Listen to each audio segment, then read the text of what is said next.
Hello, hello, hello, everybody. I am your androgynous android game show host from the future, Nathan Blades. This is the Neoncaster Twitch channel, and welcome to another session of Tabletop Twilight, where we go and do we usually do a pretty wide variety of things on Tabletop Twilight. We've done card game stuff, like we've opened like Magic the Gathering packs, we've designed tabletop RPG bits and pieces, we've played video games inspired by tabletop RPGs and tabletop gaming, but today we are returning to the world of Kitbashing. As you can see in the description below, you can see the stream title, you know what it do. I'm going to make sure that this is in my ears so I can actually hear it. That would be nice. Heck yeah. Okay. Yeah, how are we doing? It has been a hot second since we've done one of these. Adjusting this, so I'm going to get less glare. There we go. Perfect. Yeah, it's been a hot second. It's been a hot second. I mean, it's not been too long since we last done some streaming in general, but the miniature kitbashing and painting has been a little while. When we returned from Gen Con in August, we got some stuff done, but we've not really done too much since then, so it's nice to be back in action. I hope everybody is doing well.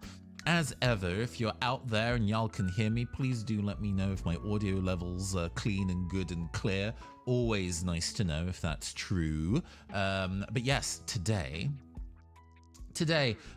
we actually have, I mean, we've done gifted streams before. You know, I've been sent packs of Magic the Gathering cards to open for y'all. I've been sent video games to play, but this is the first time we have done a gifted miniatures stream for the delightful folks at Monster Fight Club, who are a mini manufacturer who do a wide variety of tabletop gaming minis. They have done Witcher tabletop RPG minis.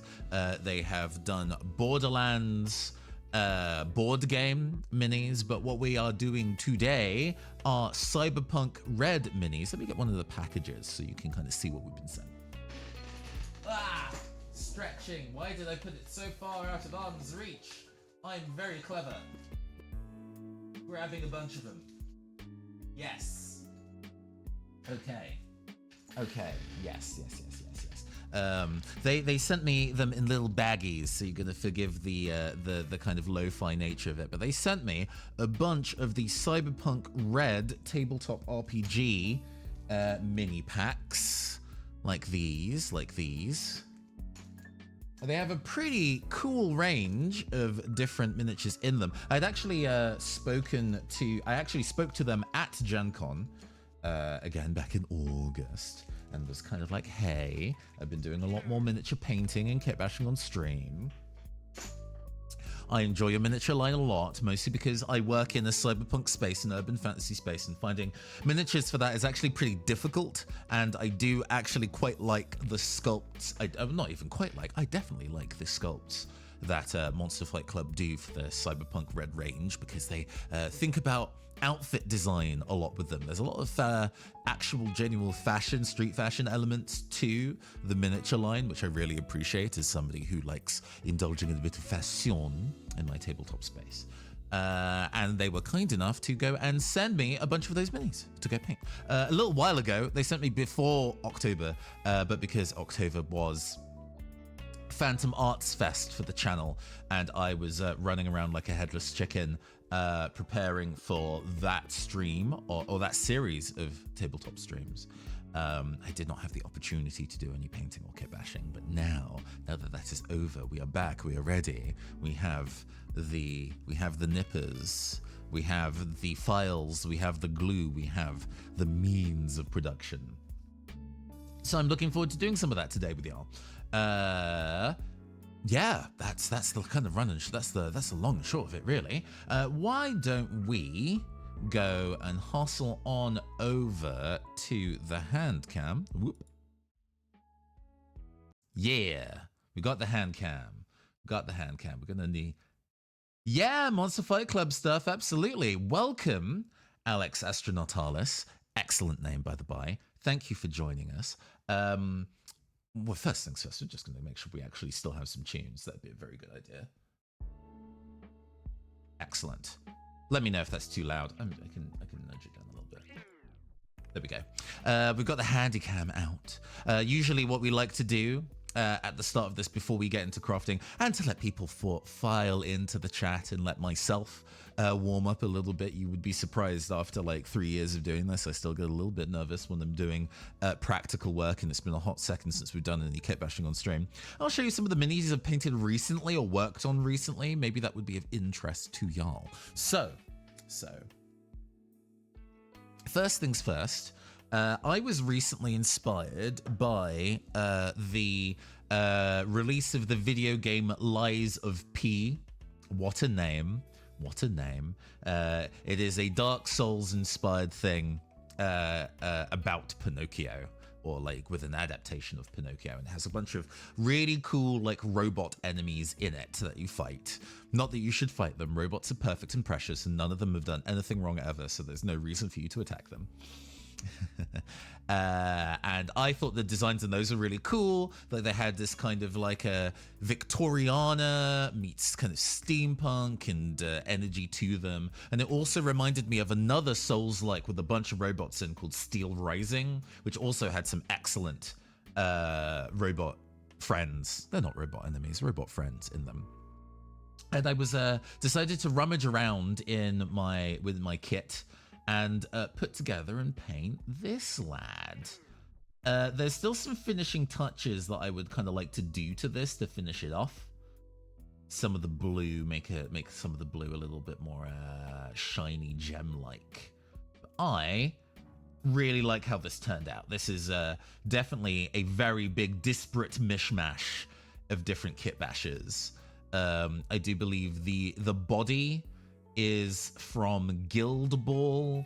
This shield is from the more recent skirmish game called Subversion. This head is from the like Age of Sigmar Fantasy Dwarves line, I'm pretty sure. This arm is from like Warframe. It's from all sorts of bits and pieces. I'm looking forward to seeing what you do with the minis. I've got a lot of gangs and combat zones, so making them unique is awesome. Yes, no indeed. We'll talk a little bit about the kind of combat zone bits and pieces, because it's a little late to it. And I do actually have some of the minis from that. We might be seeing some of the bits and pieces of that today. But yes, I quite like how this kind of came out with the white kind of porcelain armor and brass. There's still some finishing touches to it that I would quite like to do. But this actually came out quite nicely. Very happy with this one.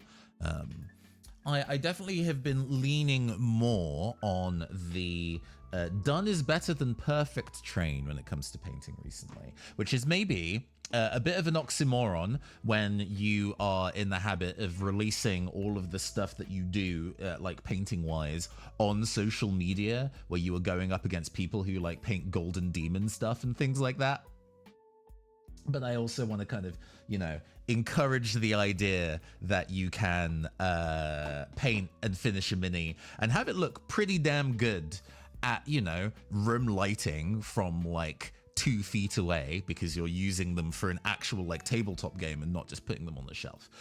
So I very recently got a number of Infinity miniatures. I know we're talking about a pretty wide range of different minis on what is essentially a gifted stream, but hey, the nature of this is kit bashing and making multiple pieces kind of connect together, so forgive me if I am going all around the houses. But I recently won a number of Infinity miniatures from a painting competition, and got them in the mail a while ago, and I really liked this lad here. It is an O12 mini. I really like the sculpts of O12. I do not love the fact that they are cops, but we move. And then I still had a whole bunch of these kind of like cyberpunk wings from Warframe. I was like, what if I just put the wings? What if I just put the wings on the cool robot? And then I did, and it was great. Haha. This was actually quite fun to do. I had some old like chrome metal spray paint, and unfortunately it was super spattery, but I was like, what if I use that as part of the base coating process? So the really shiny silver on this is actually technically base spray, intentionally unpainted for kind of like a bit of a a raw beaten up effect. It's not bad. It's not bad. Obviously a little rough and ready, but I actually really like the nice balance of shiny to matte. I made sure that the yellow was incredibly matte. I was using the Golden So Flat range of acrylic paints to do the brightest of the bright yellow on that. And also experimenting with using a lot of like a purple graduating to an electric blue for the blue on it. The Nomads faction, yes, I have heard of them. I will admit, I really love the sculpts that Infinity has. I do not know anything about Infinity lore, like, at all. They're actually some of the first minis I bought. When I started doing hobby paint, well, not, I would say one of the first minis I bought. I've actually had my first miniature painting experience like 3 separate times. 4 separate times, 3 separate times.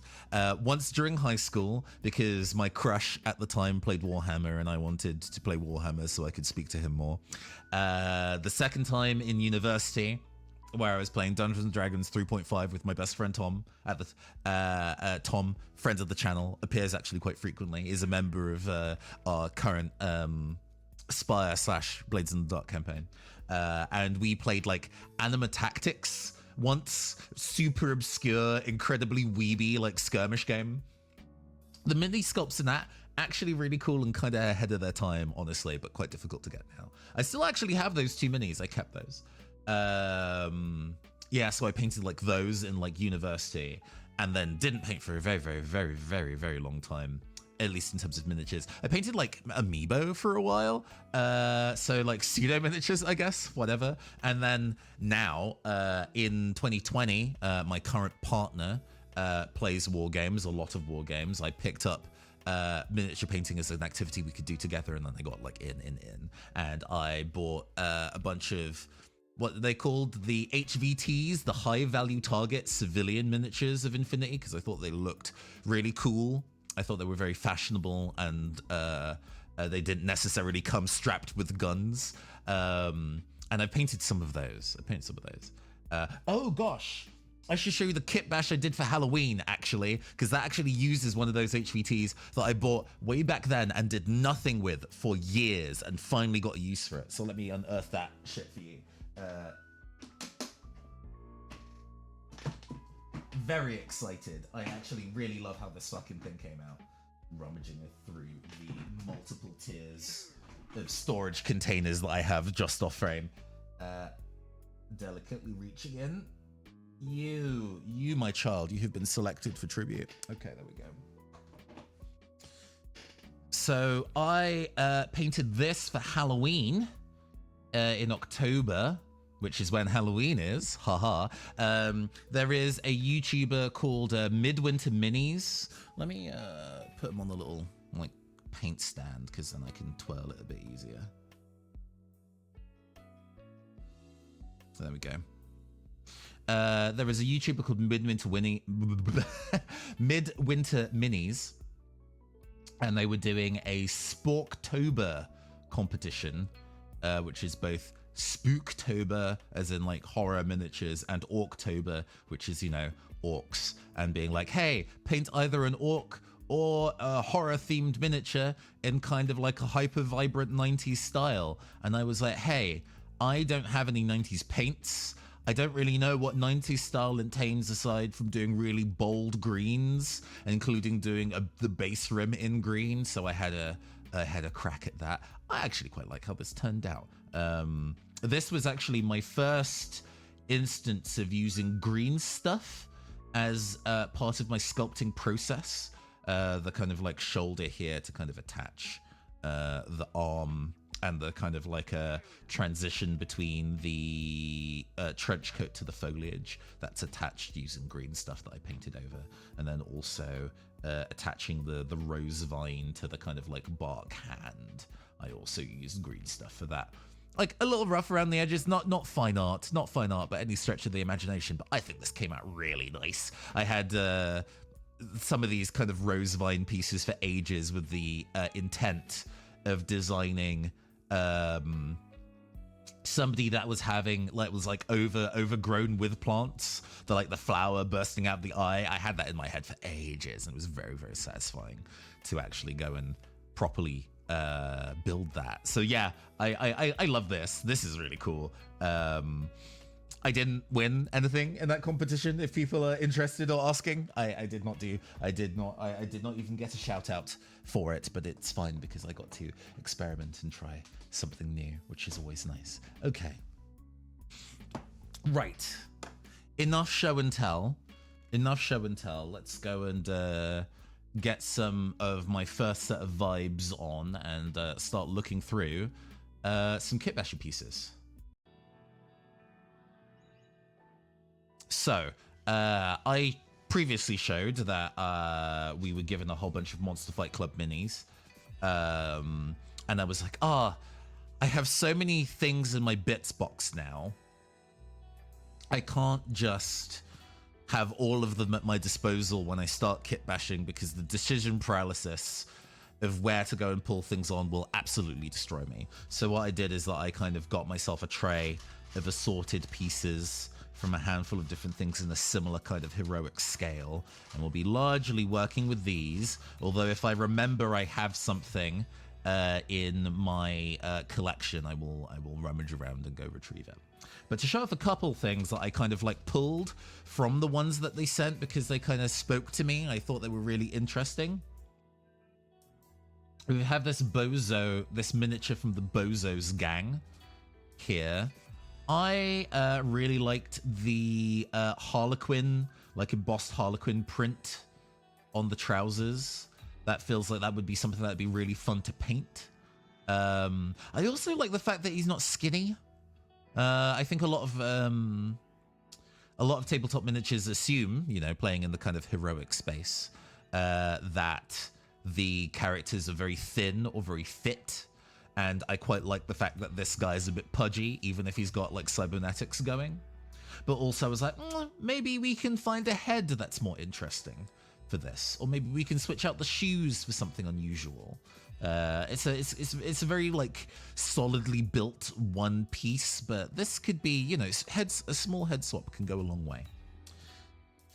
We also have a couple of Nomad, I believe, units. These are kind of more rough and ready Mad Max style characters that live on the outskirts of Night City and are much more in the times of survivalists. They have much more hard weathering gear, but I quite like that there was a pack of the Nomads that was all femme sculpts. There was a mask set and a femme set. And the fact that this femme one has both the arms and legs kind of fully separate from the body, which means they would be very easy to remove and replace with something else. It also came headless, so we can put something in. This is, I think, another one from the kind of out in the wastes Nomads. This isn't. I don't think this one is a heroic miniature. I think this is one of the enemy. A zoner. There we go. Thank you. I think this one is definitely a zoner. They are definitely not inner city lads, but I do like the kind of fully enshrined in clothes, barely any exposed skin whatsoever. Maybe that hood would be fun to remove and to put onto something else. Maybe we could just do something simple. Let's switch out the gun. Let's see. Where is the game? Oh, yeah. This is actually a duplicate of a mini that I had bought on my own time. As I say, I had previously purchased. Just going through my collection. I had previously purchased a while ago. Oh, you even know the character name. Yes, you're in. Where is the one that I did? Yeah, the Generation Red, like the kids. So I painted this relatively early on in my current miniature painting era. A little shiny, a little blocky. But I very much enjoyed painting just, the full mini. The pink, in fact, is also UV reactive, which is very cool. I adore using UV reactive stuff in my Cyberpunk minis. But yeah, you can see that the paint on this is a little bit a little thick, not quite as detailed and subtle as what I can currently do. But I enjoyed making this. So when they gave me another one, I was like, these rollerblades that she gets are fucking cool. This would be a very fun thing to cut apart and replace. Change the head out, maybe change the sword arm for something else. I love me a Jet Set Radio reference, so this might be fun to work with as well. Let's see. We also have from the red line. Ah, yes. Media, who is a TV show host or an interviewer. I love the like super vibrant. I mean, you can. It's not painted yet. You can tell it's going to be super vibrant. I just love the one-piece bodysuit that they have, and the comically oversized microphone. Even the head. This finger wave head is very cool. And obviously, we're going to do something more nuanced than just put the head on the body, but this feels also like a very fun head swap to do. Considering that my kind of like VTuber alternate self, my alter ego, is a kind of like robot game show host, maybe finding a nice robot head that we can put on this body might be a fun thing to go and do. We also have, speaking of medias, this lad, a cameraman. Oh, this set came from, because I do have, it is, this one is from the Edge Runners H, where it has a chef, the interviewer, and then like a man carrying a kitten like a James Bond villain. So I was given a lot. I was given a lot of minis. I didn't want to kind of have all of them on the table because we will never decide what we want to work with. So I kind of made an executive decision to kind of like refine them down a little bit. But yes, this media is pretty interesting. Comes with a camcorder piece somewhere in here. Maybe I should have separated these out by piece. Yeah. There's a camcorder item in an arm. So yes, some of these were repackaged as part of the skirmish game, the Cyberpunk Red skirmish game. So they were available as Cyberpunk Red tabletop RPG miniatures, and some of them were then repackaged into the kind of like a smaller set or different sets that would be designed for the war game. So for example, so you could get this as part of a set of 3, but you can also get her and like a full squad of minis as part of the Generation Red skirmish game set. Where is the guitarist? The guitarist lady in the Netrunner. God, I selected a lot that we could pull from, actually. Let's pull all 3. This Netrunner, classic cyber bodysuit design. Again, the limbs are pretty well separated from the rest of it. We might be able to find some alternate arms and a head for this lad. This is one I also have in my own collection, so I can fully destroy one and then have another complete one to paint normally down the line. This is, I think, a fixer. I really love her robot hands. She seems very bold. She has strong auntie energy. She definitely has nephews or grandkids, and murders a lot of people on the side, but still manages to kind of come to birthday parties and weddings and stuff. Love this design. And we have this Rocker Boy. Rocker Girl, I guess, but the class is called Rocker Boy. Really love the tall combat boots. The double knacked guitar. This one might be a little tricky to kitbash. The arms and guitar and hair are all like in one piece, so it might be a little difficult to cut apart, but maybe the boots could be used for something different. But yeah, we have a pretty strong selection of specifically Cyberpunk Red bits. And then we also have some other, like, you know, This body, this big like space marine looking ass body, is from a game called War on Terra, spelt Terra. And I was like, this is pretty interesting. This would make a very interesting like kill bot, but it's so large. I don't know what I would use it with, but it's a similar kind of scale. I recently got a bunch of like 3D printed knockoff Skitari warriors that kind of have a desert nomad energy to them. There might be some interesting overlap between, you know, the kind of the Zona kind of class of minis and these might be an interesting thing to blend together. There was a Kickstarter quite a while ago for like Cyberpunk minis, I think by Lab Masu Games, that are designed entirely to be hot swappable, like comes with the detachable arms head and stuff like that. And I was just like, what if I don't use a magnet and just use these as kind of like base units to kind of attach new things to? But also some really odd stuff that we have in here, right? We have a couple of like sonic guns. This sonic gun in particular I love. I love that it's both a guitar and like a speaker cannon thing. This thing is absolutely wild. Very difficult for a character to carry, but I would love to experiment with this, see what we can do with this. We have like weird like pipes that we can attach bits and pieces to. We even have,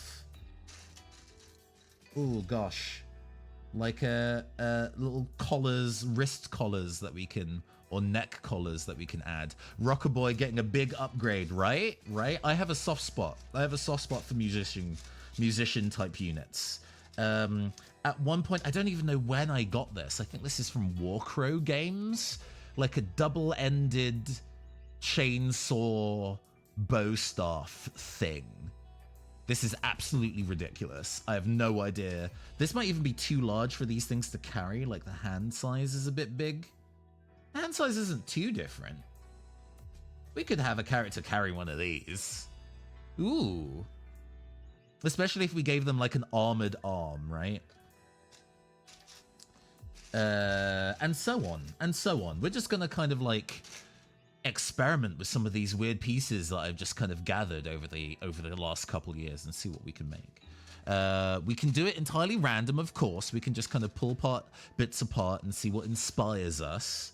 But relatively recently, if you didn't already know, I put together a randomized roll table as a prompt, as a way to prompt for doing kitbashing, called the Blacklight Sprawl.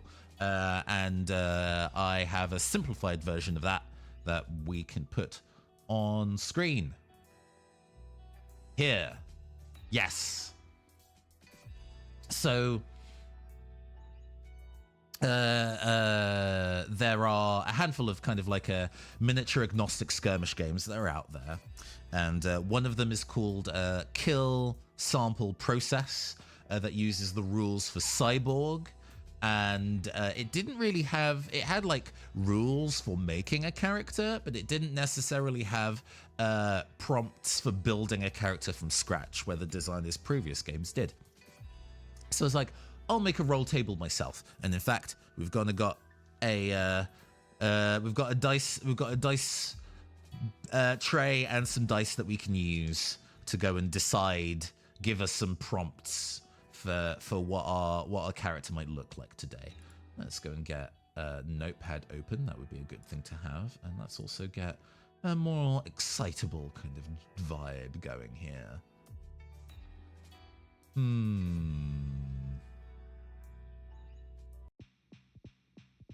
Nice. Okay. So, as this square that we have here says, for our first part, we need to decide on our head, which is rolling a 1d8. We rolled a 7, which is antennae, or antenna, or antennae, antenna. Okay. Let's go and switch up the next part of that. That's this. Our fashion is our next step, which is a 1d12. We have a 1, which is oil-stained engineer.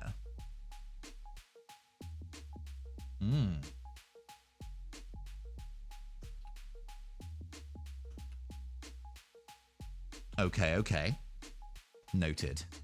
On to our next one. The weapons and props. This is a 1d20 roll. That is an 8, which is a Magitech totem. Ooh, this is an interesting thing. Interesting, because I was already kind of leaning on maybe they would have like a cyber arm or whatever if they're an engineer, but they have a magical totem. That's an interesting one. Okay. Magitech totem. Maybe they have like a spell book or like a staff. Okay. And our last bit is our special feature, which is also a d20. That is a 4, mutant limbs.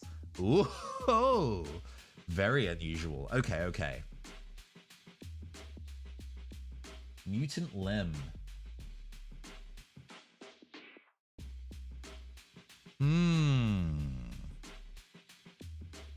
Let's find a way that we can go. I'm going to go and put this all on screen as I go and move all these dice up away. Goodbye. Right, okay. Let's go and hide that and get some text up so I can... It's going to be huge. Forgive me. So we're going to have 1. Okay. Moving this here. This is fun. Mutant limb antenna. Ooh, that's a good way to kind of combine it. Like it's coming out of the head. That's cool. Yeah, let's go and get... find the right font that we're using here.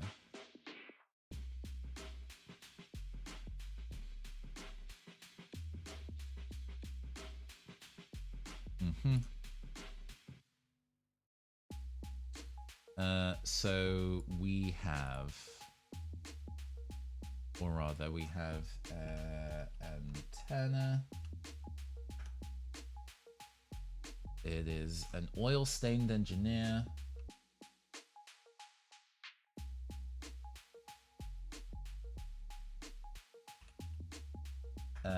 They have a Magitech totem.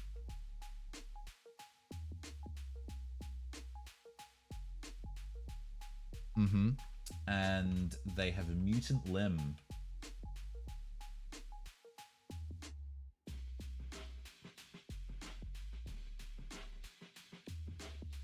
Okay. We're gonna go and make sure that this is actually readable by people. That would be nice.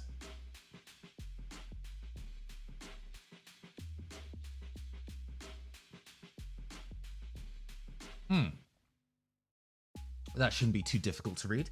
Let me know if I need to change the size of it to make it more obvious. But all right. Oil-stained engineer, Magitech totem, mutant limb. I mean, engineer, of the minis that we kind of poked at, that definitely feels like either... Oh, we've also got this one as well. That's very engineer heavy. Solid option. Pretty easy to add additional limbs to that as well. And we have our auntie. Where's our auntie at?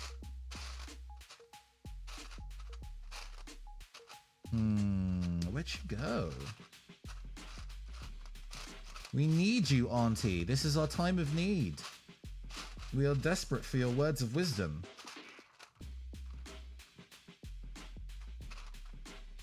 Maybe I shouldn't have put them all in a tray that makes them all very hard to discern from each other. I'm very smart, you understand. I'm very smart, very clever, and very cool.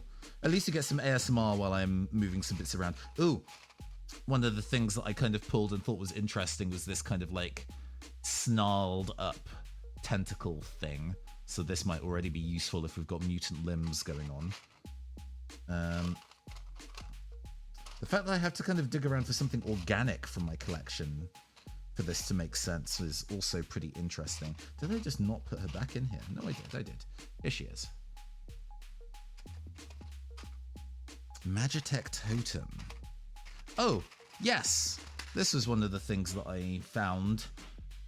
This kind of Mad Maxy, desert wasty looking staff I thought was very interesting. So that might go very, very well as our totem. Do we have a particular head preference here? Well, we do want something mutant-y for the head. We have a couple of interesting options. We have this little cowboy head. Robot cowboy. That might go well if we're kind of going for a bit more of a deserty theme.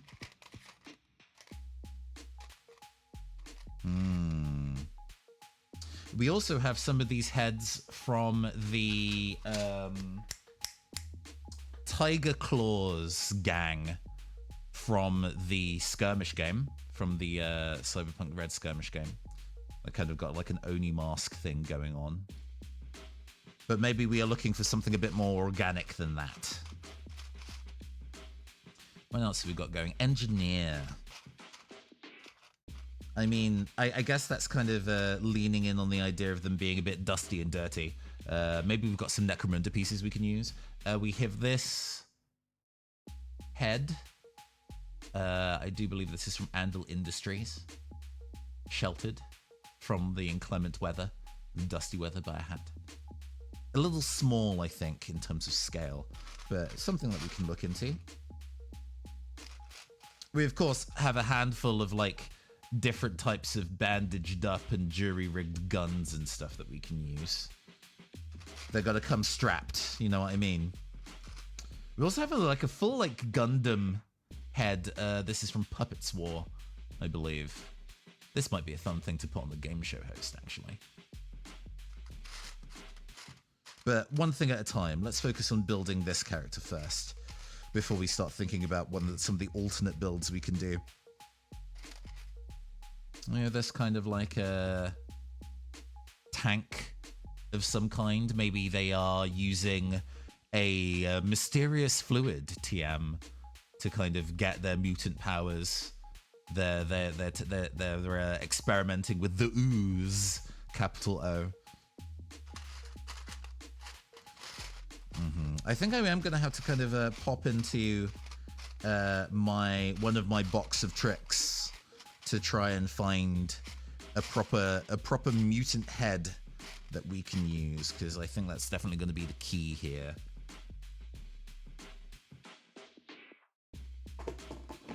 We have many boxes of tricks at our disposal.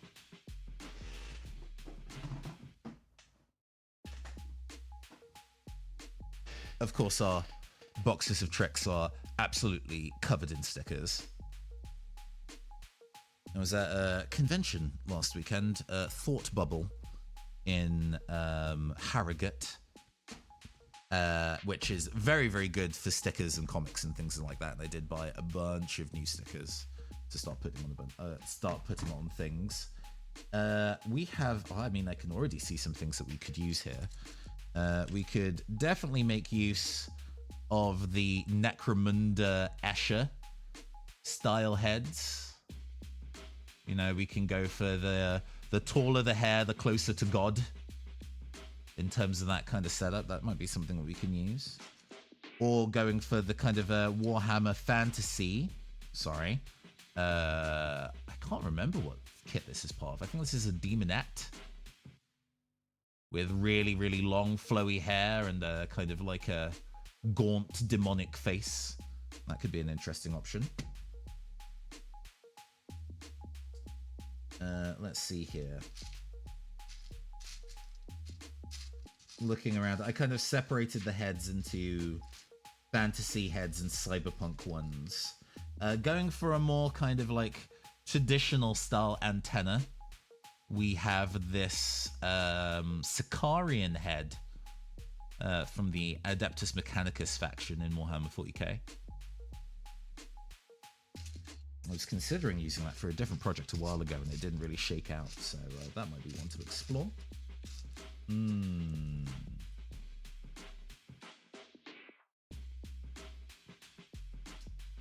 We even have... Oh gosh, focus. It's very strange looking, like I want to say like tech cultists. Like the shape of the hat / helmet is so bizarre. It reminds me of like Devo and their kind of like a pyramid hats. You must whip it kind of energy. So there's clearly something suspicious going on if you're in these streets wearing a hat like that. We also have a section here with a bunch of mutant parts, like a full regular tentacle. That's definitely a mutant limb if I ever saw one.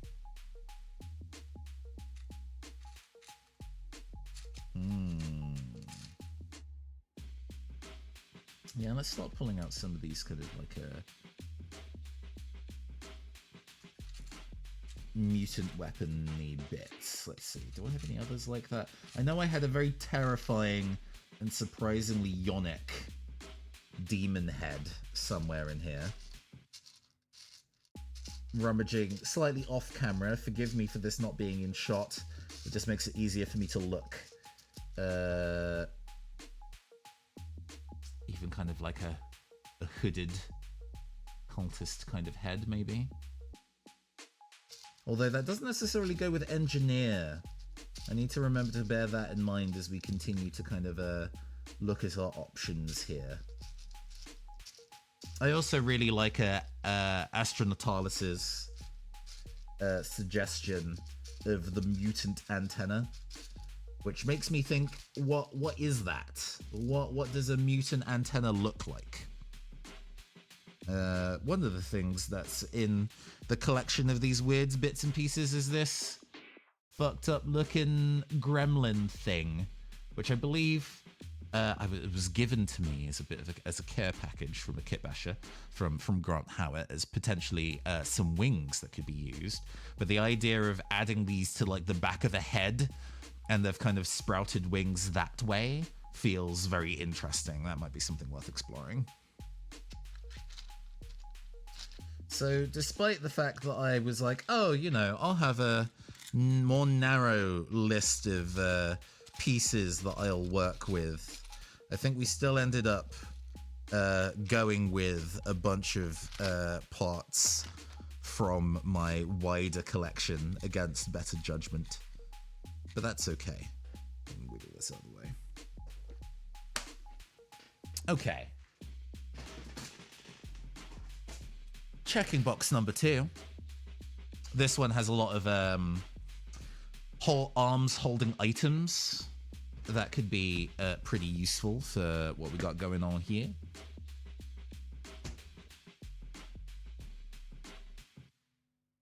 This bit in particular. These have a wide variety. I do believe I had like demonette claws. Yes, I do. Yeah, look at this fucking thing. Terrifying. Absolutely using it. Do we have any more mutant-y pieces? Not really.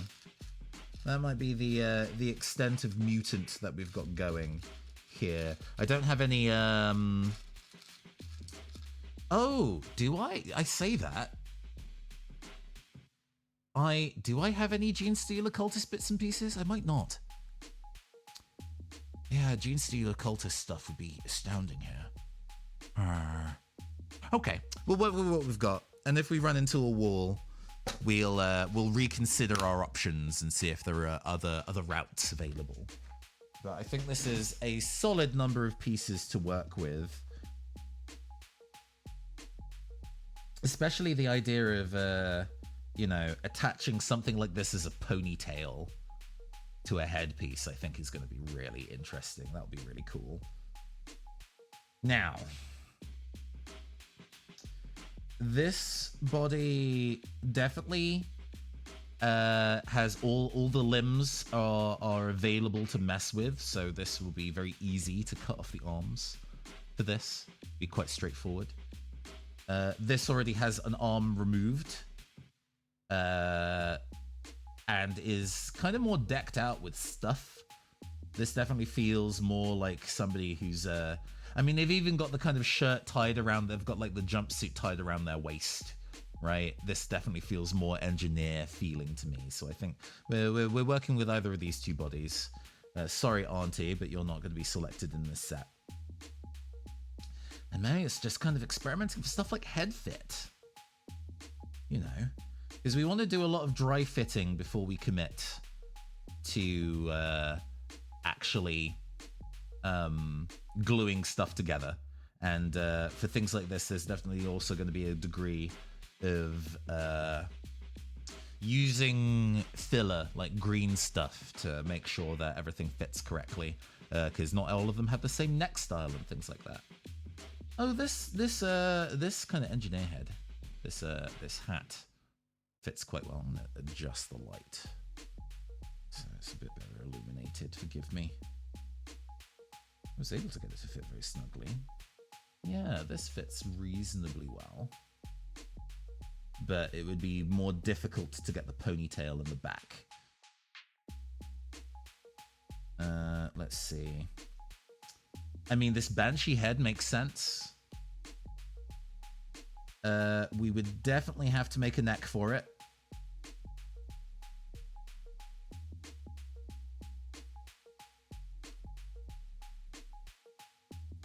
Yeah, this head almost feels a little too small, funnily enough. Is it too small? It fits reasonably okay. That doesn't look too out there. I just kind of have to build the neck in, but we have green stuff. We can do that. And the back of it is pretty open, so we can add in a mutant ponytail antenna quite reasonably, I think. I think that would be able to fit quite nicely in there. Okay. This arm is already attached to the body, so we would have to get the other arm fully out, which is, you know, if it's the upper shoulder, we can we want them to be holding this staff though, and it is the left hand. If you can see, it is the left hand that is attached to the staff.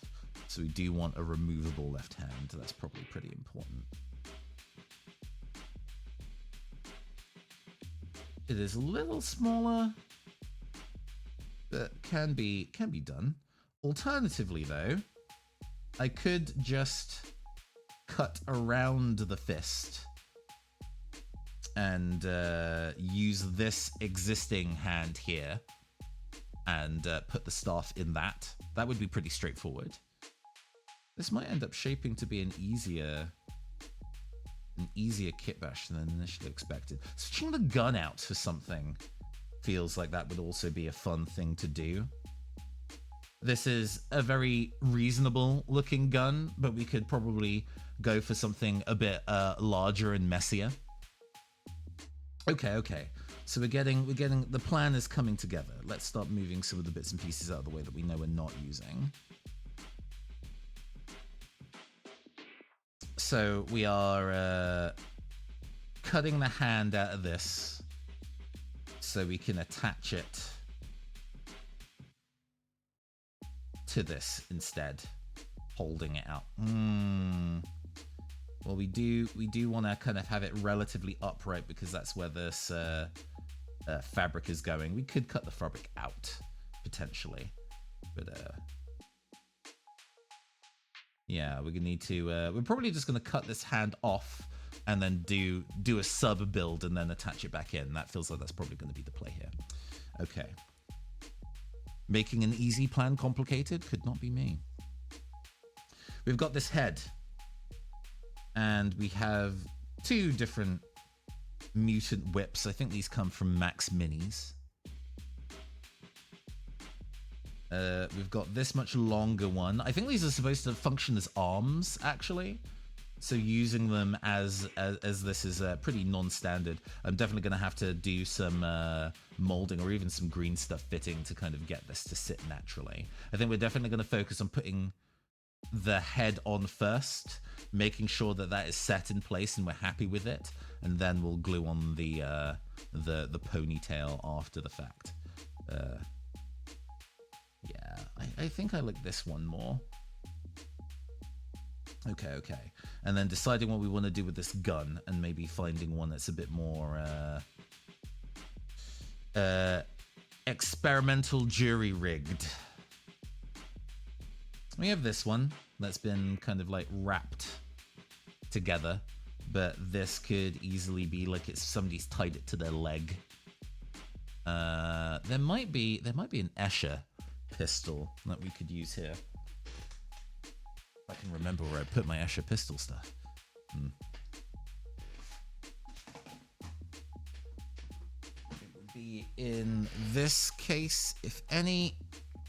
Bringing this back out. Let's switch up the vibe as well, actually.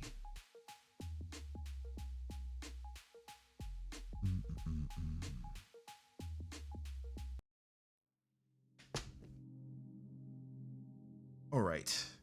We have a big section of gun over here, and I think there's a pretty wide range of silly small guns that we can use. So give me a second while I go and thumb through it and see if we pull anything interesting. Because we're definitely looking for more in the range of pistols, rather than this is kind of what I have in mind. This gun is also a possibility. Again, the hand size might be a little bit small, but we can just cut the gun out away from the hand is probably going to be the play.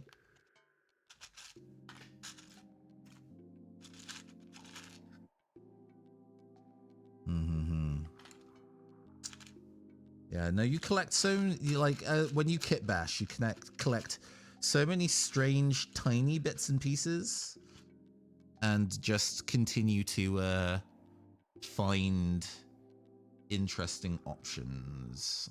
This gun's very odd looking. It would be cool to find something that definitely looks jury rigged. Like they've had to tape bits and pieces together to get it working.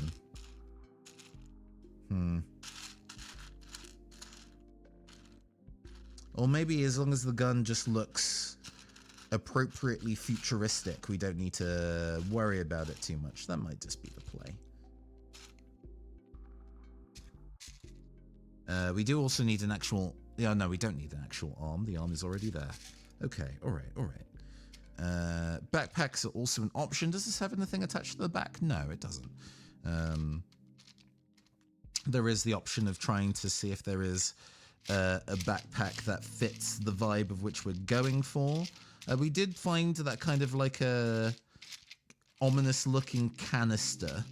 That might be pretty good if there is a mutagen stuff going on. Although we do need to bear in mind, closing this, that because we're adding in this kind of whip ponytail antenna, that it might get in the way if we had a backpack in. So as it currently stands, we can cut out that gun and put this kind of chunkier and stubbier looking gun in its place. I quite like that idea. All right. I think we have a plan. Should we start cutting stuff? First things first, then. We know we're not using this gun, so let's go and cut this gun out.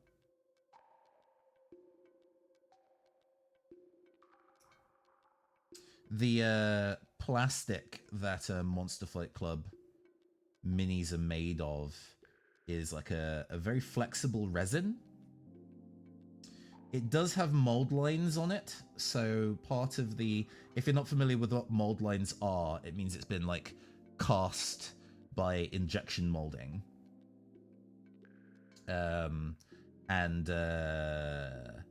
That needs to be like shaved away, so it doesn't have a visible impact on the other side, depending on the kind of like where you get them from, or even just simply the kind of the batch that something's been made in. The mold lines can be better or worse. So if you see very visible mold lines on these, do not assume that the ones you have on hold. So there's you can sort of see the mold line along this leg here. It's not a huge deal. Oftentimes it can be ignored.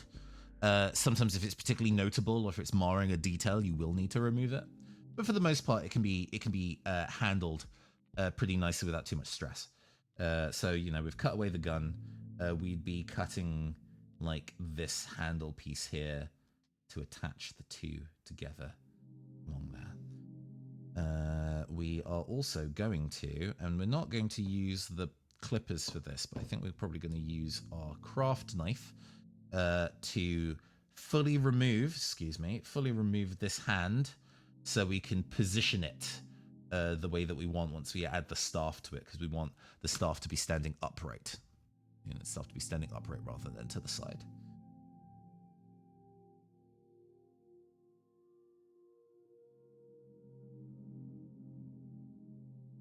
Again, this resin is pretty soft, so it slides through quite nicely. That went through without too much of a hitch, actually. So we have a free hand. Free hand, anybody? Free hand. We could, even though this hand is a little bit smaller than the default hands here, we can see what this looks like as it sits. It does read a little small to me. It does read like it's a tiny baby hand a little bit. We would need to find a way to kind of like bulk it out, I guess. Or it could just be a really big sleeve. We don't need to make this more difficult than it needs to be. As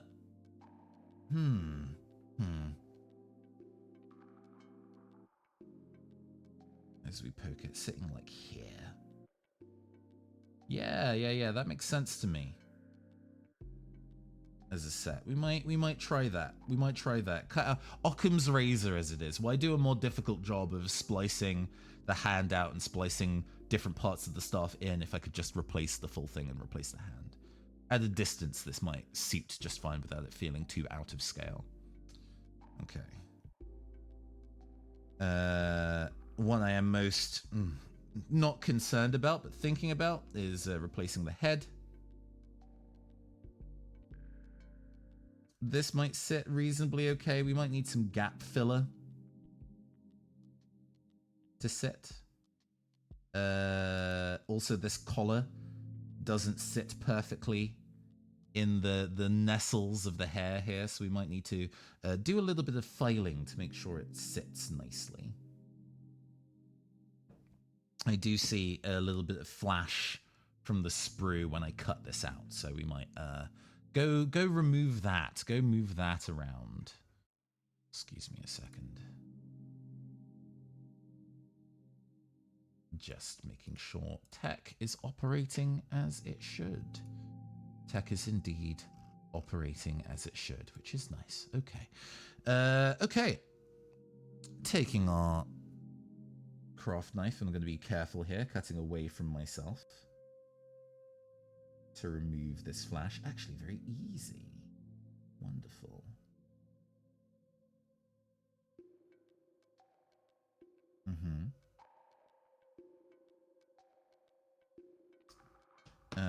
Going to use our rounded file here to just kind of smooth this area here and make sure it's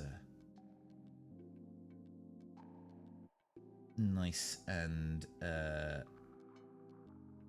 flattened out, especially since we're going to be checking if it will fit the collar once we put it in this section here. There we go. Easy. And setting this on here. You have to sit it quite far back to sit in the neck area. Getting it to sit in the neck area is what's proving to be a little bit fiddly here. I do think we're going to need some green stuff to make it sit perfectly, but this makes sense to me at the very least.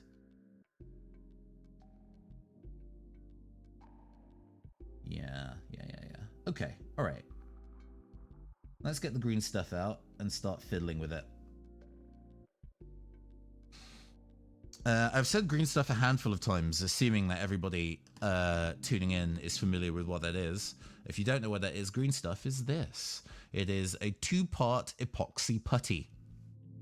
What that means is that it is these 2 different pieces of putty are, when mixed together, have a chemical reaction that turns them into a very sticky and then eventually very pliable but still solid plastic.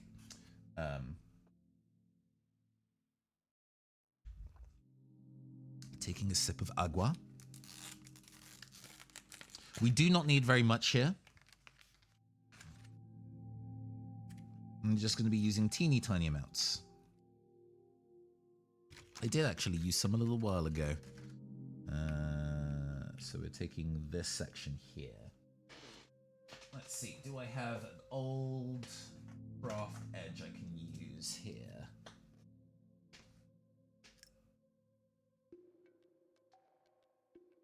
This one's pretty beat up.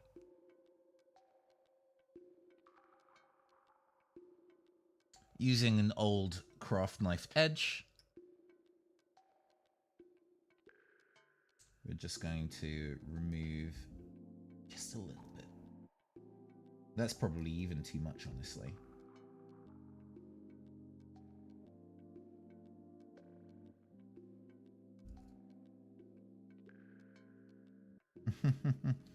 Oh gosh, even in this form, it's still actually very sticky.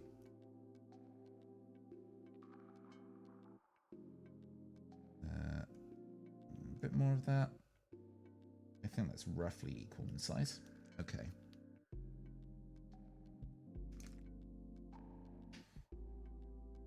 Putting this back in here. Yeah, this is going to be more than enough for what we need it for.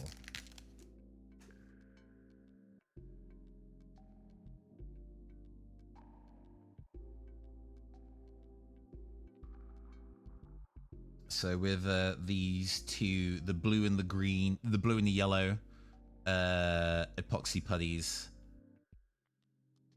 now we're going to start mixing them together. And as we mix them together, they are going to start reacting with each other to make a very sticky but slowly hardening surface that we can use.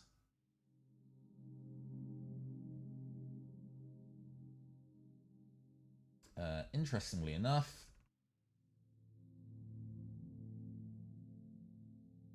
I do actually need a little bit of water to be able to make sure that they don't stick to my fingers too badly. So I've dropped a little bit of water in a dish just off frame, so I can start putting this together so it's not sticking to my fingers. It's still sticky, just not to my fingers. It's almost there. It's not quite a full, even color yet, so we're going to keep giving it a good mush. Eventually, we're going to have to get some of our sculpting tools out. It's not much. I just have a little, like a piece of a wooden dowel that ends in a point that we can use. This is definitely approaching. This is definitely approaching a state where I would start to consider this an even color. It's more blue than it's more bluish green, but that's fine. I do believe that some people intentionally mess with the ratios of blue to yellow when making their green stuff to change the properties. The yellow part is softer, so if you have more yellow in the mix, then it results in a version of the green stuff that is a bit more flexible, and I think dries a bit slower. Let's not just start dropping blades everywhere, shall we? That would be a bad call. Even if my name is Nathan Blades, nobody needs to be getting cut on stream. Health and safety, kids. Health and safety. Bar.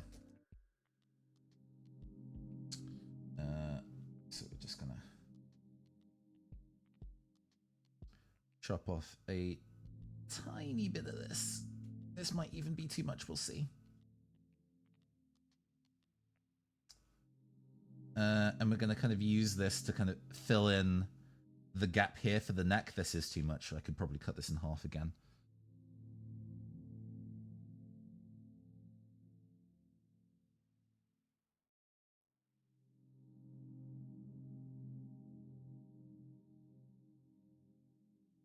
That's probably a bit better. So we've got a blob of the green stuff in the neck. And then we're going to get a sculpting tool. Just a simple piece of wooden doweling. This has been like sharpened to a point so it's useful as that kind of sculpting tool. I'm going to dip it in water so it doesn't immediately stick to the green stuff.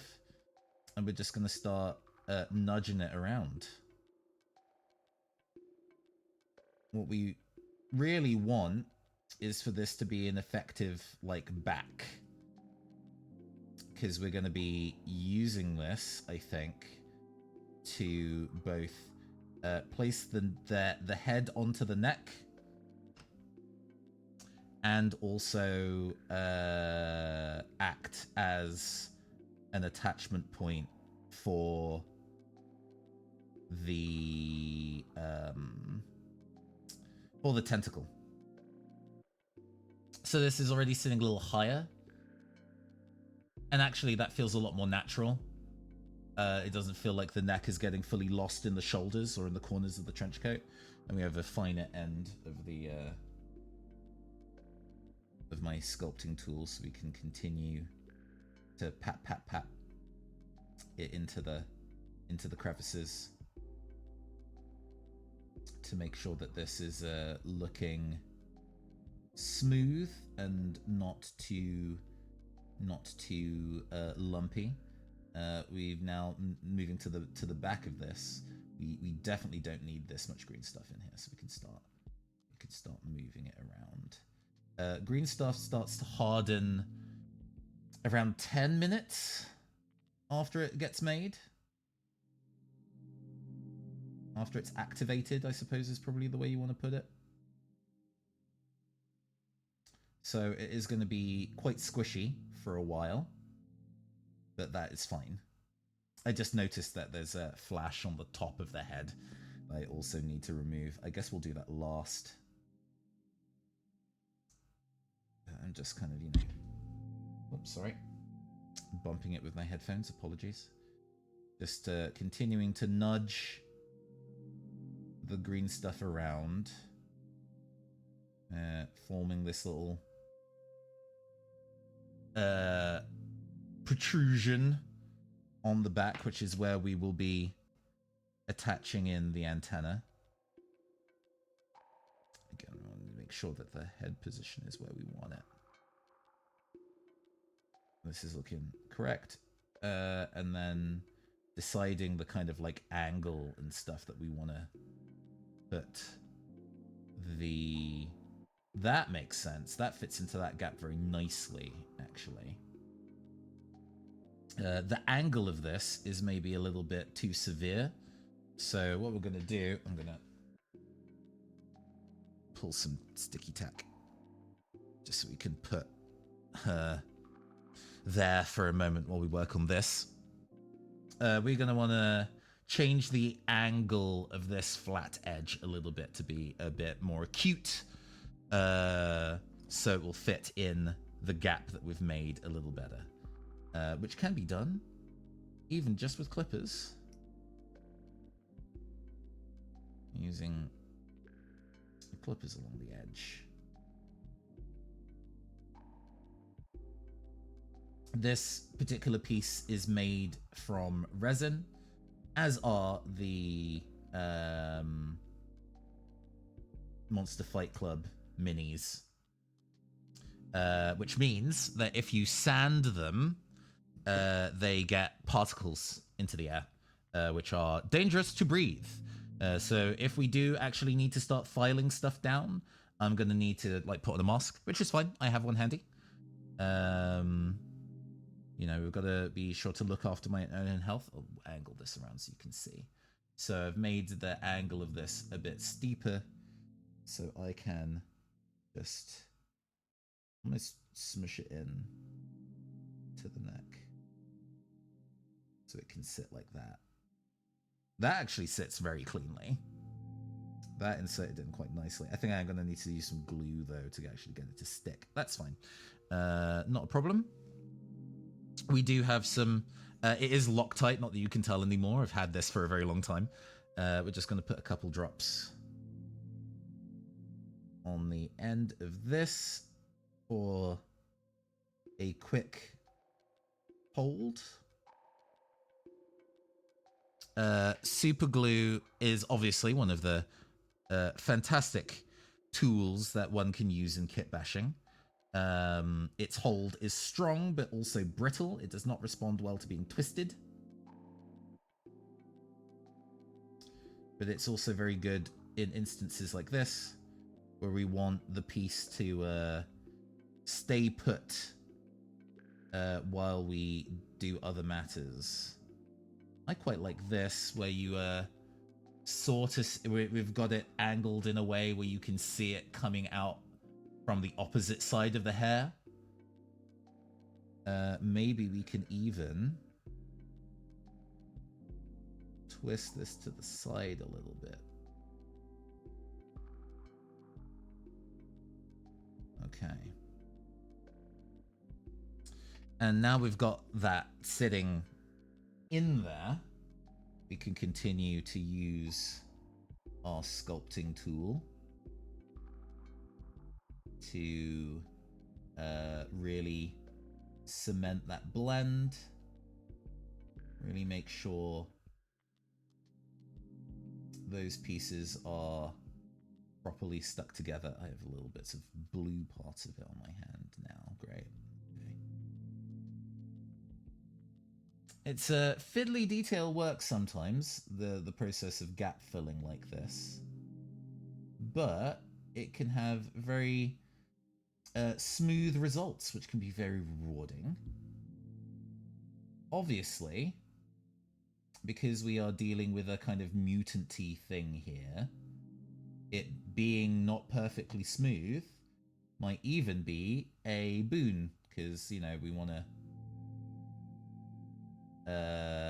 have it feel or look like there is a natural growth occurring.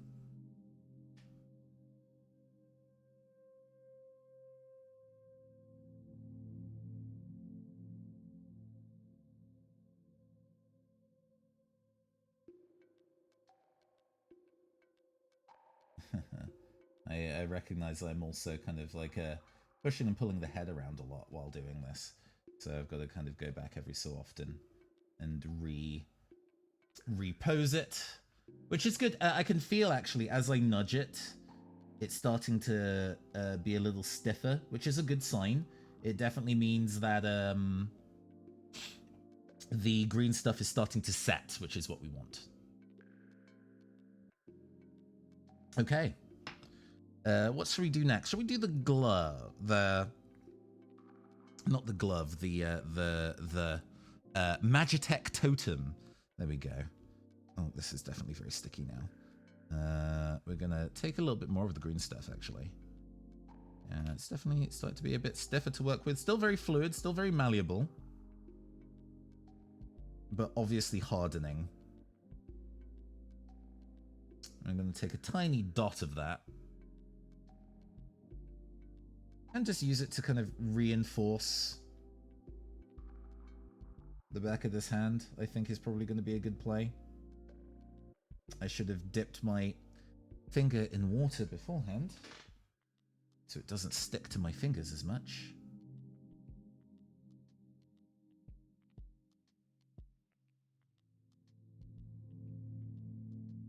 But I think using this to kind of bulk out the hand a little bit will be useful for making sure there is a firm attachment point to the hand here, so that can we see that? Yeah. So that's connecting a little bit better. We're gonna, in fact, put you down. Get the super glue. Get a dot of it. Just a dot. We don't need much.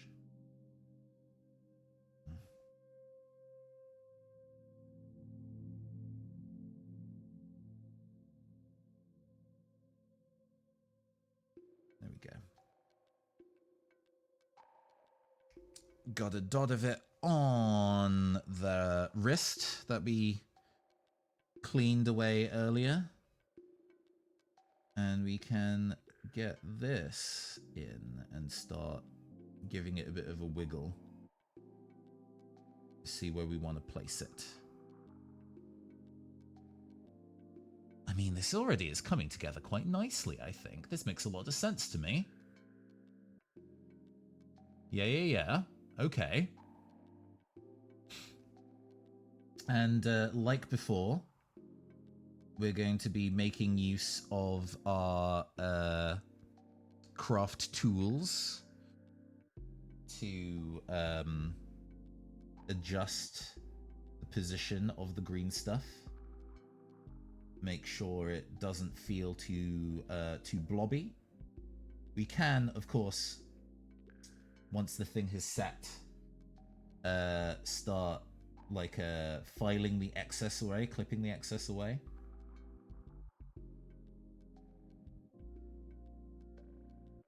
You know, I can at the very least here make the part of the wrist a bit more slender. Also gives us a lot of room to reposition where we want the staff, because I don't want the staff to sit. I want the staff to sit on the like floor when we base this. When we actually put this on the base, we want this to actually sit like close to the quote unquote floor, and that's looking pretty reasonable. This is going quite swiftly. There's definitely going to be more than one Kitbasher tonight, even if the others are kind of like easier ones, like head swaps. Because I would love to go and put our game show host one together and kind of get that looking cool. Okay. We have them holding a Magitech totem. All right. Okay. Now to change out this gun. And then this is honestly in a position where we can be like, yeah, this is a functional mini. Didn't even take that long. We've definitely done kit bashes that took literally all stream. That required a lot of filing and wiggling to kind of get stuff done. We were fully removing, sculpting out of the original piece of plastic. And this has been much more straightforward. I've maybe been a little kind to myself with the pieces that I've chosen. But we're going to work on the gun next. We're going to take our little stubby gun. Am I in love with the stubby gun? Do I want to go for something a bit more? I would love to use something a bit more jury rigged. This might be okay. What does this look like? The grip of it is basically non-existent, so that would be very easy to remove. Yeah, this might be more exciting to use. The fact that it has bandages on it, I think, gives it a lot of character.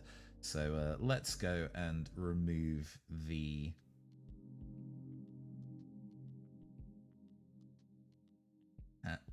grip. I know a lot about guns. I was going to say the handle of this gun. you know what I mean. you understand what I mean, even if I'm using the words wrong. It's fine. And we're gonna like see how we can get it to fit. That's not great. That's okay. I don't even think we need green stuff to do it. We will need to, I think, remove a bit more of some of the flash from what we had there previously. That might need to go, so it's a bit narrower. It's not going to be too difficult to do. It just requires a little bit of wiggling. And we're going to kind of resist filing this, if only because we don't want to accidentally put any particulate in the air. It's also finding a good place to grab it while the rest of this is still hardening.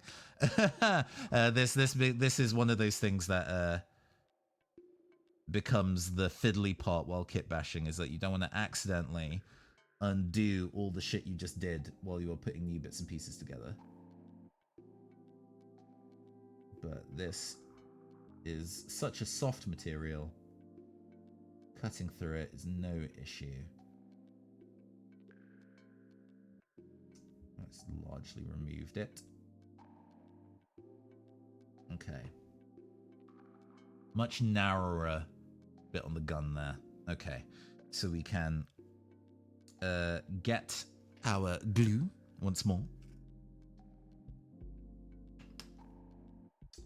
I'm going to get another gentle dab on here. There we go. We don't need much.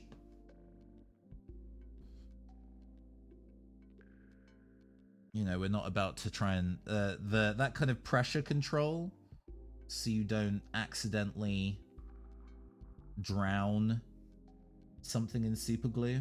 Oh gosh, I need to hold it there for longer than that. This is a tricky part in super gluing, is the process of having to hold it there for a while in a way that doesn't stick to your own fingers. Okay. Right, we got it. That was easy. Yeah, that's where that's supposed to be. That doesn't feel like that is sitting in an incorrect angle, I don't think. We can...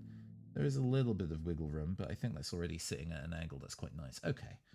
All right. How's this doing in terms of positioning? Angling that. The hair is still looking good. Let's go and get a base. For this, sticking you there so you stay put. Sticking you there so you stay put. There we go. Whew. Let's see. We were given, since, you know, I was given so many miniatures, I was given a ton of bases as well. Not just two, I just happened to reach behind me and pull two of them. There is at least one base per miniature they sent me, so I have a lot of these bases. These are just over 25 millimeters. Like 26. Which, you know, works perfectly fine for a 25mm skirmish game. That extra millimeter is not going to get you disqualified. It also means that it quite comfortably fits magnetic bases. I have largely been in the habit of adding a magnetic base. There's some blue tack on the bottom of this. Adding magnetic bases to most of my miniatures these days for easy transporting. A lot of the storage trays I have kind of like a metal sheet, like flexible plastic metal like sheets, like magnet sheets to attach the magnets to. There's a company called War Mag that does a lot of really good ones that I use. In addition to them selling lots of magnetic discs that you can stick to the bottom of minis. So I'll be able to kind of put the 25mm sticker on the bottom of that really easily. All we're going to do here, pretty simple, provided I don't ruin what I've already done. There we go, gently holding it. Gently, like a child. Like a very whip-haired child. And we're just going to snip off these little additional pinpoints. You can, the bottom comes with these little like points you can like drill through them and use them as an attachment point, but I'd like to kind of free position this one. So we're gonna like snip away this other one. There we go. And it's really as simple as, I should probably do this other-handed because I am left-handed.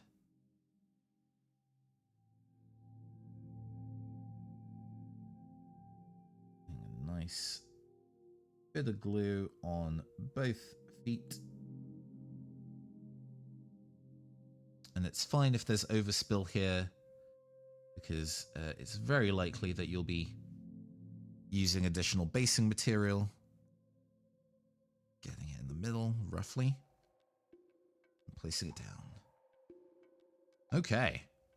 We're going to give that a couple seconds just to make sure that that is properly for real set.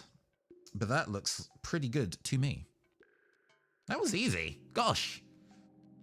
Well, it's nice when a plan comes together. I was fretting at the start of the stream, being like, oh my gosh, I have no idea if I will have inspiration strike me, and maybe I will just flounder around looking at pieces for hours. But we got something pretty coherent pretty fucking quickly.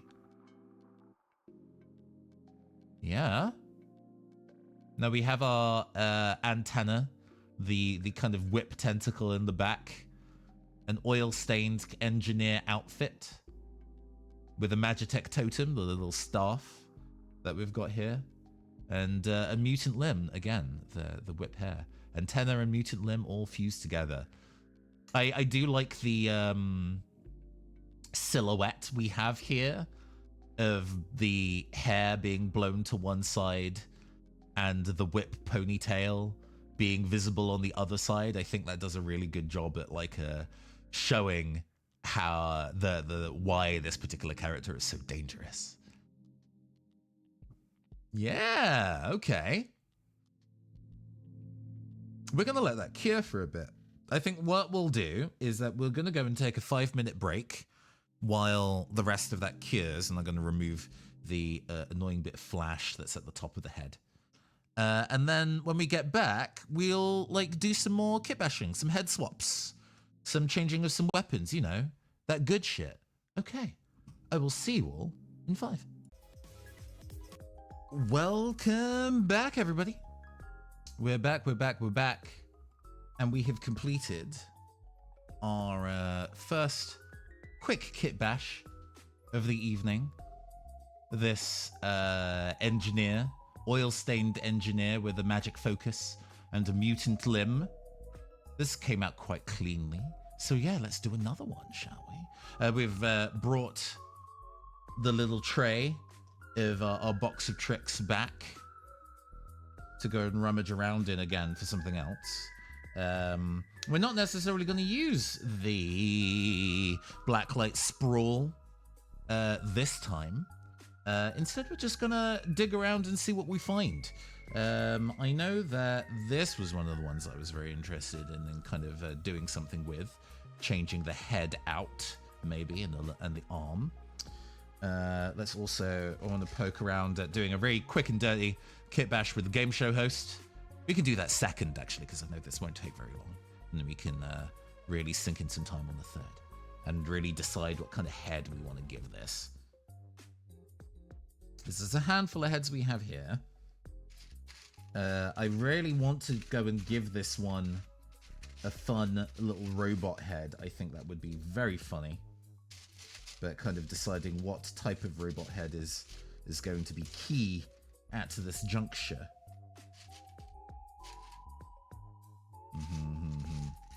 So, of the things that we've got in our little, that we put in our box of tricks earlier,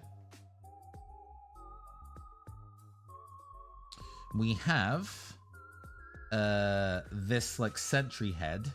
It'll need a lot of whittling down. That neck is absolutely massive. What a neck.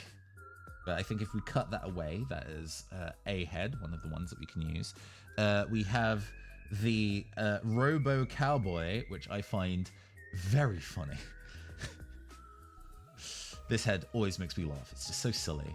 I've not used it in many things, but I think it looks great. And we have a Gundam head. Not literally Gundam, but definitely inspired by that. All of these heads actually feel a little bit on the large side for what this is, actually, which is something to factor in. Maybe we need something smaller. After all, the head that we have here, which actually is a very long neck. cutting this away so we can...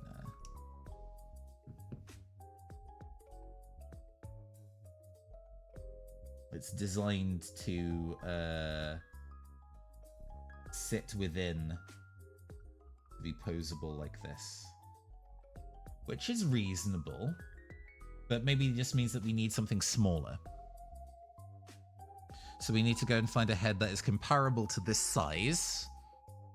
Let me re-wiggle the focus so it's... No, I don't like having autofocus on because it's usually incorrect, but let me...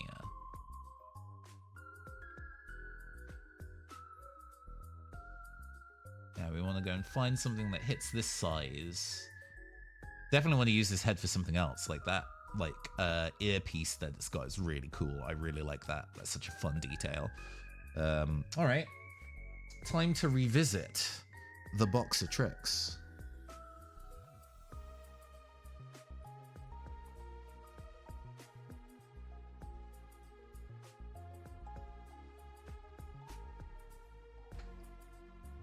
It's not this box of tricks, it's the other one. Teehee, teehee. Where'd the other one go? The other one is over here now. These crafting streams get rapidly disorganized as we go. I won't lie to you.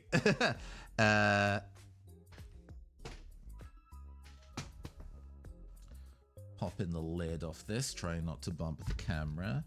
We're looking in our little sci-fi bit here for a good robot head. We have this Necromunda comms officer head.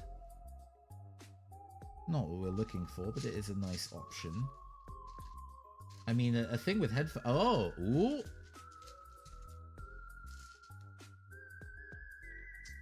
We have this. This is cute. I love the visor and the afro hair.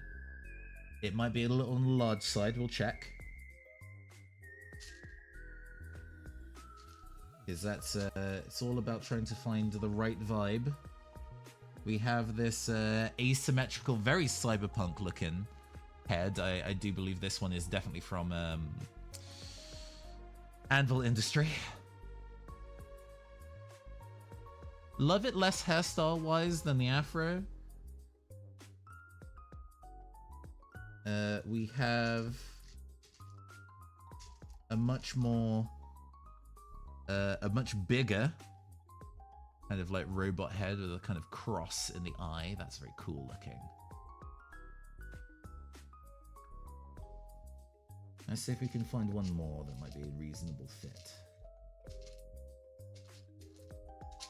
It's all about that poking around and seeing if you can find an unexpected...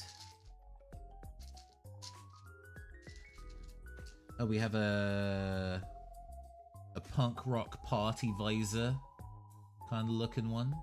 That's also pretty neat. This is from the same line. This is also from Labmasu Games. These two are from the same manufacturer. There's actually another one from this manufacturer as well that I'll dig around for because I think it's also a reasonable option. Let's move it away from here so I actually have the ability to get my hands in properly. I can speak to you this way. Okay. Where is it? I know I've seen her around. This is one of the negative side effects of the collection. You're like, oh gosh, I have so many fucking pieces. How will I ever find the one that I remembered once upon a dream? But we're poking through. Seeing if we can find... Oh, the Sicarian head might be... Oh! Oh! Ooh, sorry, getting my finger in there to try and retrieve it.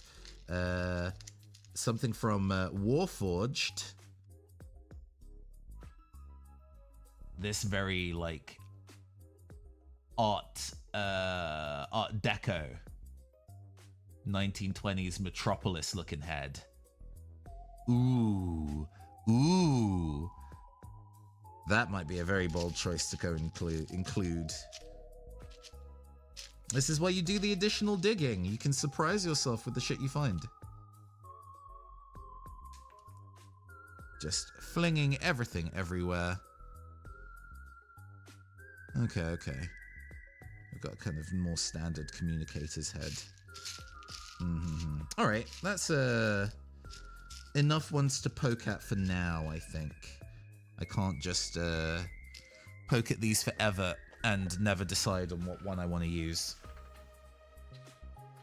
We have many heads too. And so, you know, even sometimes the head swap can be a very involved process.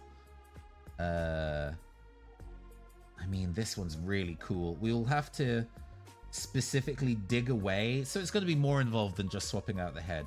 We're going to go and remove all of remove all of the gubbins in there.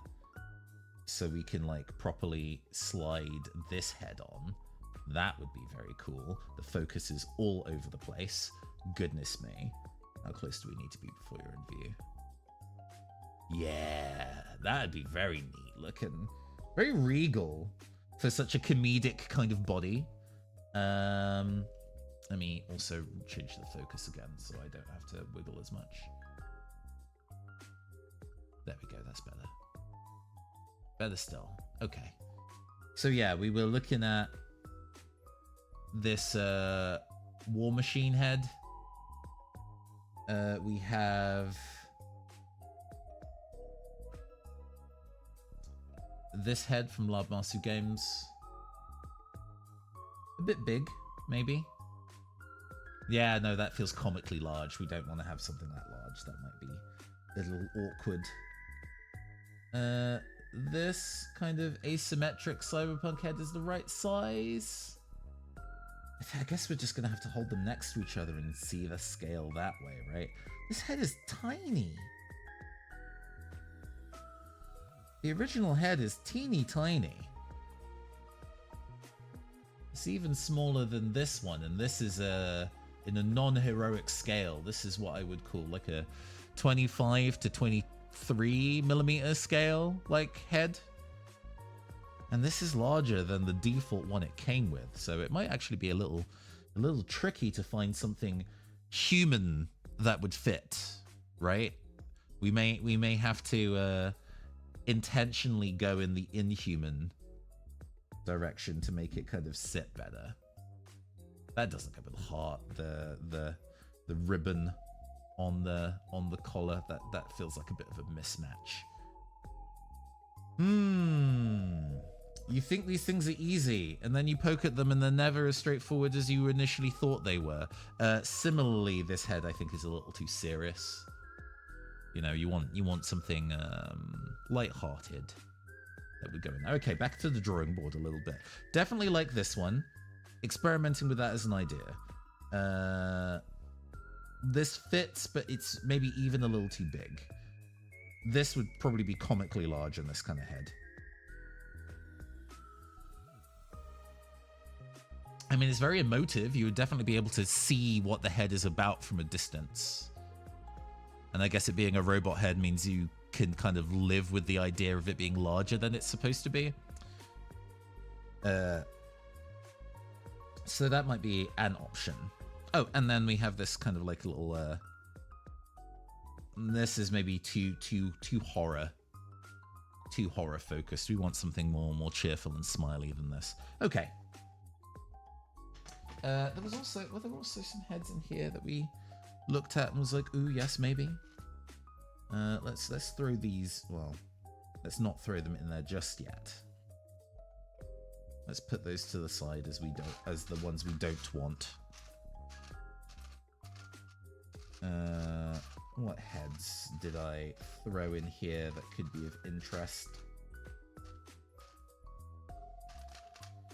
There's a bunch of these balaclava heads also from Monster Fight Club, although that's again a bit too serious.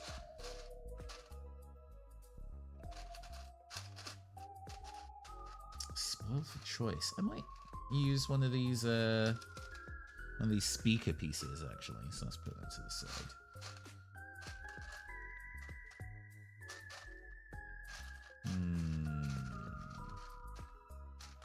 Do I have any additional heads in here that I want?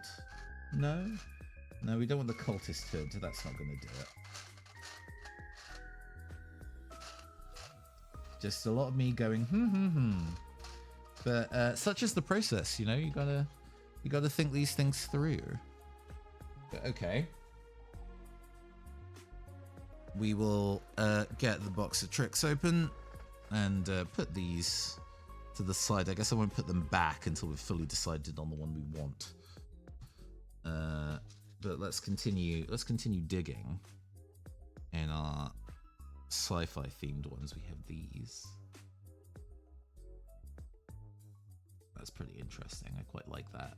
That also has a bit of a 1920s feel to it, actually.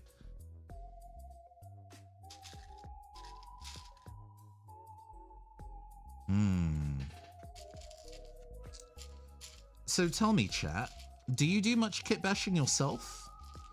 Do you just enjoy painting the minis? Or do you enjoy the process of customization? Because I didn't initially customize all my stuff. My early bits and pieces were definitely more in the realms of just words are failing me. Just painting, just enjoying the process of painting.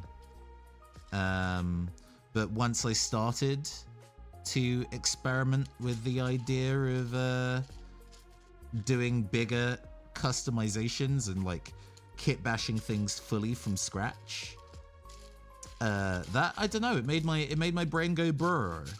You know, there's something about the idea of making something fully unique that nobody else has built, or having the kind of creative insight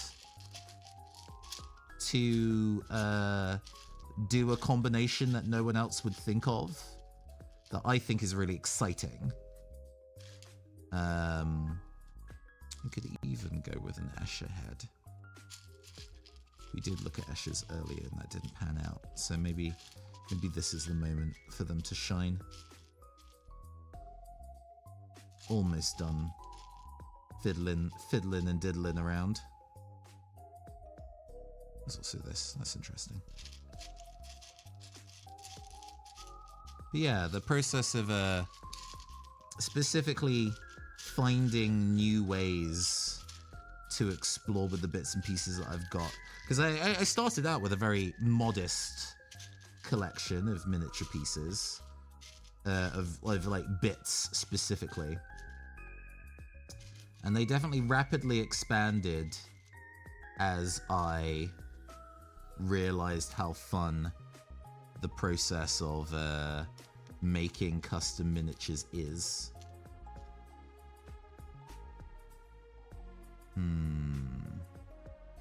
And now you get now I'm definitely in instances where I find a mini or like an army set, you know, with like 10 whole units and be like, oh man,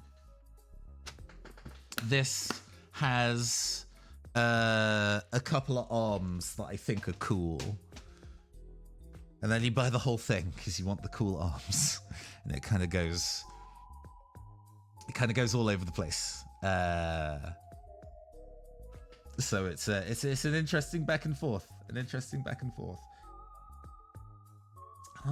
still really kind of enticed by the 1920s style head, but maybe that's too grand. Maybe that is too grand. Oh, gosh.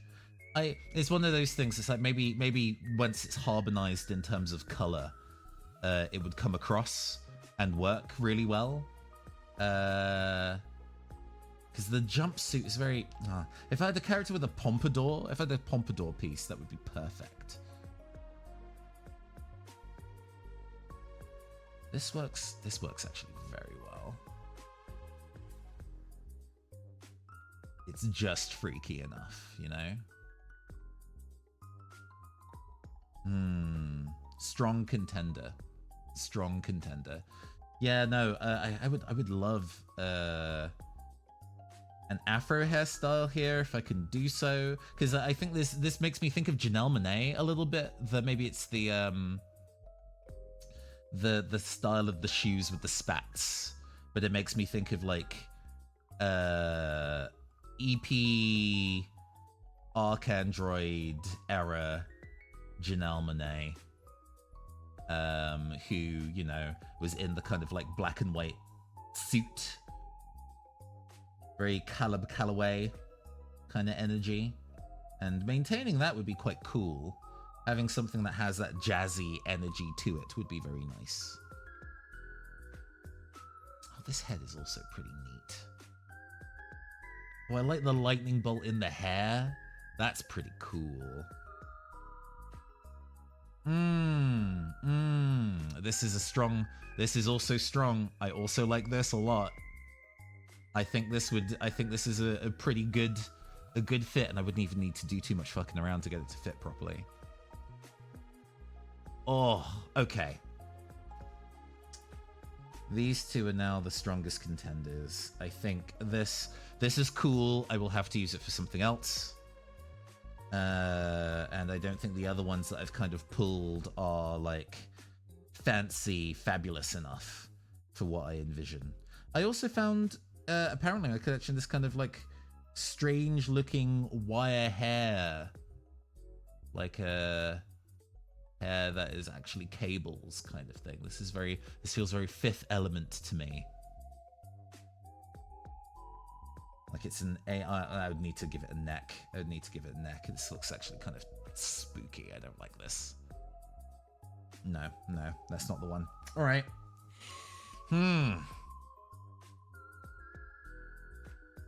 You got to go with your gut in times like this.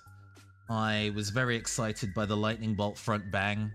I think that gives it a lot of personality, and I think, oh, just moving my finger out of the way so you can see it. I think that lightning bolt kind of like shaped hair, I think gives it a lot of personality, and I think would kind of help set what the kind of character is about. Make it very electricity themed, right? And it sits on the neck real easy. It sits on the neck very, very easy. So I think this might be our winner. Okay. All right. Let's go and clear this up. Let's go and remove the body from its like a prison, from its additional attachments. I need to clean these up as well. Make sure that these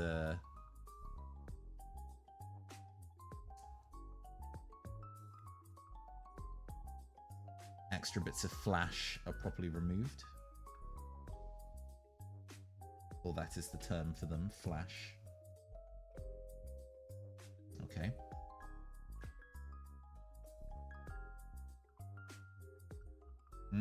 There's a little bit of there's a lot of a mold line issue at the back actually. So that might need to be filed down and resculpted so that looks neater.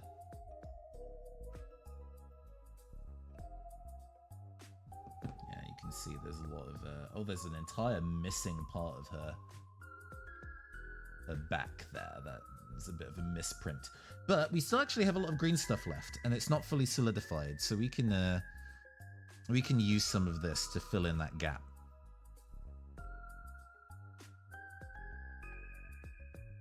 So we've got our green stuff, and we can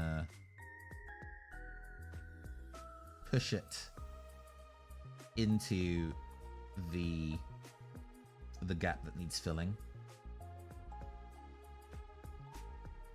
and once again get our tool, the band tool, a special tool that will help us later, and just get in the process of starting to fill in what parts were made a little fitting by the previous like molding process. Use my finger a little bit to kind of smooth it out manually. Maybe use a little too much water there, but that's okay.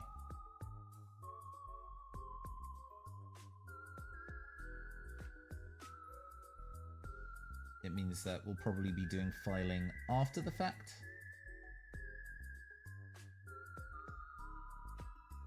Also means that the booty is not very smoothly sculpted on this side. That's not a huge deal. I'm not too stressed about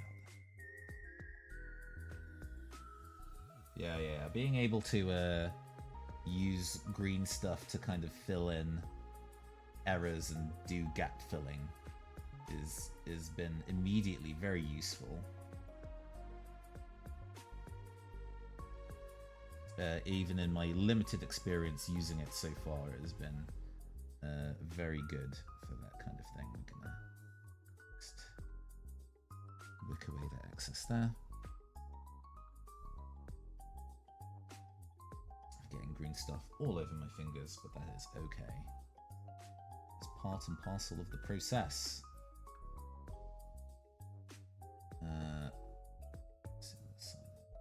Smoothing out this way. Okay.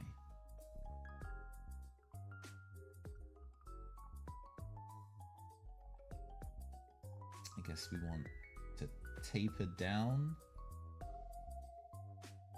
this edge of the limb. We want the back to be obviously higher than the front, so we can start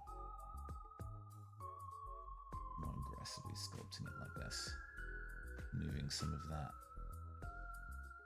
unneeded green stuff away.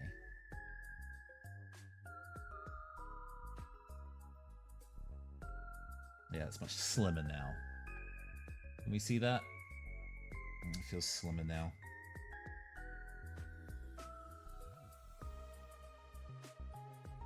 What I do need to get, if I'm going to continue to kind of experiment with green stuff, is like a proper silicone sculptor tool, where the end has like a bit of give to it, because I think it kind of gives a bit more nuance with the smoothing of stuff.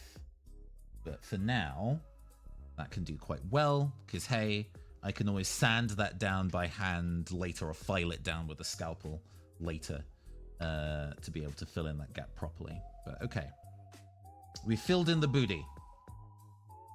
We need to clip them away from the base. Okay. And we're gonna replace the head. We're gonna use our We're gonna use the chunky gorilla glue, I think, for this. We could use a little bit of extra green stuff, a very small amount, to do some gap filling. But I think we could probably just get super glue in the neck, and that the really thick glue like this is not just a way to adhere, but also to gap fill to a degree. It does need me to shake it this way up to kind of get the, you can see the glue to actually go in the direction of the nozzle. Give me a sec.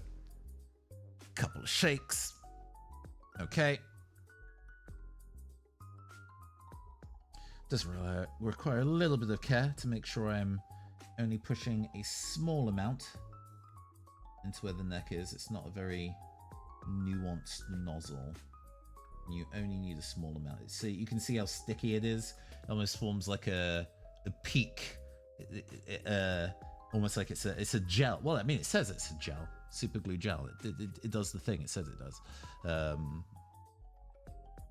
As a result, it takes a little bit longer to set, but that is okay. It gives us wiggle room in terms of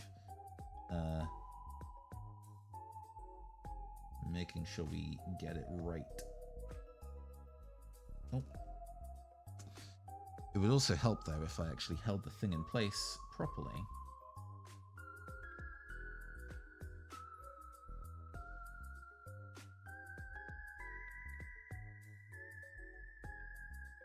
And we have a little bit of wiggling and sculpting time before it properly sets in place.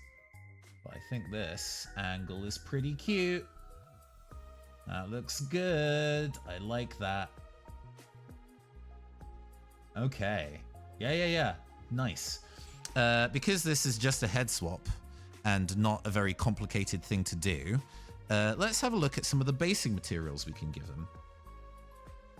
Because I did very recently get a bunch of 3D printed speaker towers that I think would go excellent with this particular miniature. Hey, hello, Raiders. Hello, hello, hello. Sorry that there isn't like a big visual announcement or whatever. My kind of like a raid alerts thing has been pretty fiddly lately. But let me take this opportunity to go and play something fun and upbeat a bit to say hello to everybody. Let's go with this. Yeah, hello Jeanette, welcome, and thank you for the follow. How was your stream? What have you been up to? Welcome, welcome, welcome. Oh, Valthek, right, did you fill the folks over? I really appreciate you, Valthek, thank you so much. And your... Valthek, stop being nice. How dare you be so kind to me? Let me shout out Jeanette. Please, everybody give Jeanette a follow. But what were you up to? What were you up to? What were you doing? Let's give you a follow back. Excellent. We've been doing kit bashing. We've been gifted a bunch of Cyberpunk Red miniatures by I'm gonna move this way so I actually stay on camera a bit better. We've been gifted a bunch of Cyberpunk Red miniatures by Monster Fight Club, so we've been using them to kind of put some stuff together. This is the first miniature that we put together. We were using the Blacklight Sprawl roll table, which is a thing that I made that lets you generate cyberpunk weirdos, and we rolled the themes Antenna, Oil Stained Engineer, Magitech Totem, and Mutant Limb to go and create this. I love the whip hair in the back.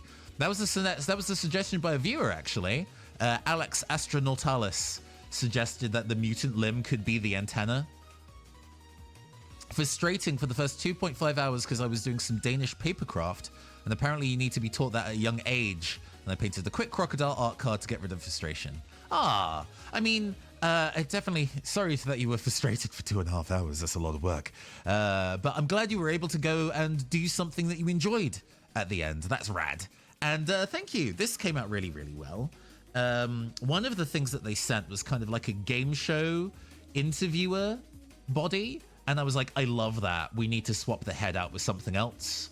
And so I found one of the Necromunda Escher heads that I just had in my bits box.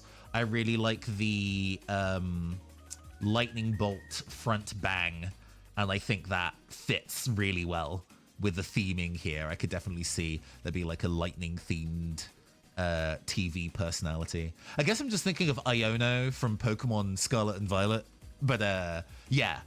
So this was a pretty straightforward one. It's just a head swap, but I recently got a bunch of bits from onlygames.co, which is like a 3D printing service that's part of my mini factory.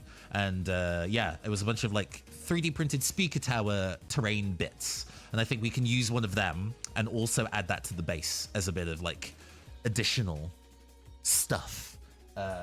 However, I do not remember where I put them, so I will be finding them summarily. Please talk amongst yourselves. Actually, we have a discussion topic for the day. This is something I'm going to try and do more on my tabletop building streams. I'll explain it, and then I will fuck off and try and find these bits. So, I was going through my miniature collection of stuff that I have based, getting a strong Ruby Rod but cyberpunk vibe. Yes, exactly. Ruby Rod is one of my style inspirations for my kind of like VTuber persona, and maybe me and just in general, you know. It used to be, Ruby Rod used to be one of my alerts, actually. So, you know, it's all comes full circle. Anyway. Going through my collection of unfinished miniatures, and did a tray of minis that have been built and based and base sprayed but not finished, and it's a set of 60 of them, and I want to start working through those as sort of like a New Year's resolution, working through the backlog kind of thing. And I was like, oh, but they all need like color schemes, and sometimes I'll have that in mind and sometimes I don't have that in mind, and it's a lot of work. So what I figured I would do is that I would use trading card art as an inspiration for color schemes, and I was asking around on Twitter the other day. But I want to ask y'all, do you have a favorite card from a trading card game? It could be any of them. It could be Magic the Gathering. It could be Digimon. It could be Pokemon, Yu-Gi-Oh!, Android Netrunner. I don't care, any of them. A card that you really love the art of, that you think would make a dope color scheme for a miniature. Let that mull over in your head and go and link me a picture of that card art, and I will add it to the pool. Let you factor that in. I have a make a piece of terrain from stuff around the room on my to-do list for 2 months now. The amount of stuff that is accumulated on my desk that I feel like could be used as growing. Oh yeah, in the same way that I have a bits box, I have not gotten into terrain. I've not gotten into terrain because I know I do not have room.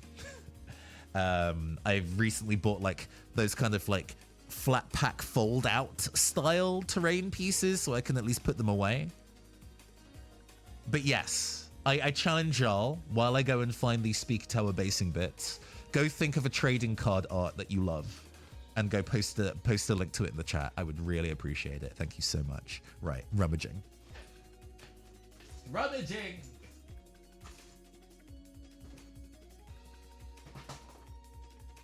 There's so many places I could have put it. There are not actually that many places I could have put it. It's a pretty finite number of places where it could have gone. And yet I am in hell.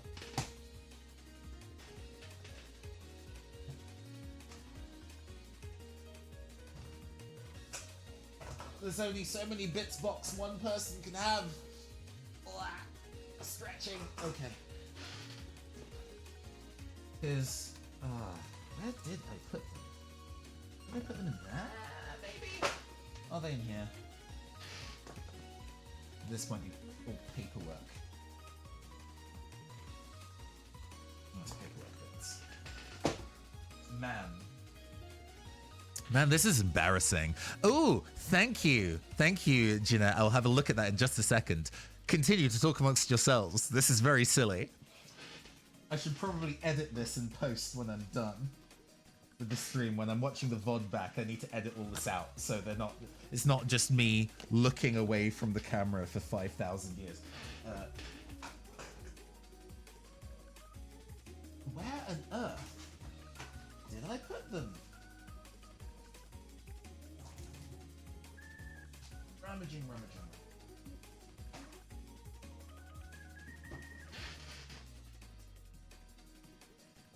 Could they have been moved to in here? Nope, not these.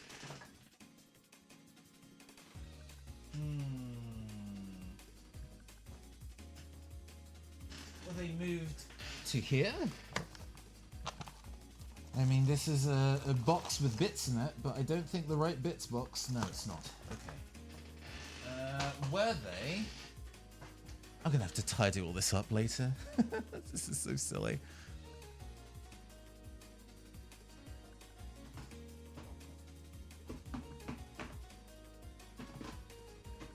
And you know, I don't think I've reached storage issue level number of bits, right? This isn't like I have so many things in my house. I'm such a consumerist nightmare, I just don't know what to do with myself. It's not that bad. It's just apparently I went through the rigmarole of just storing these in non-coherent places, which is, you know, a cool and smart thing for me to do. Where on earth?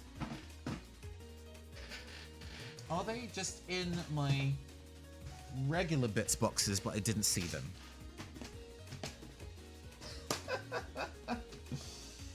God, everybody who raided me is just kind of, all the people in the raid were just like, what is this guy on? Just manic, chaotic gremlin energy.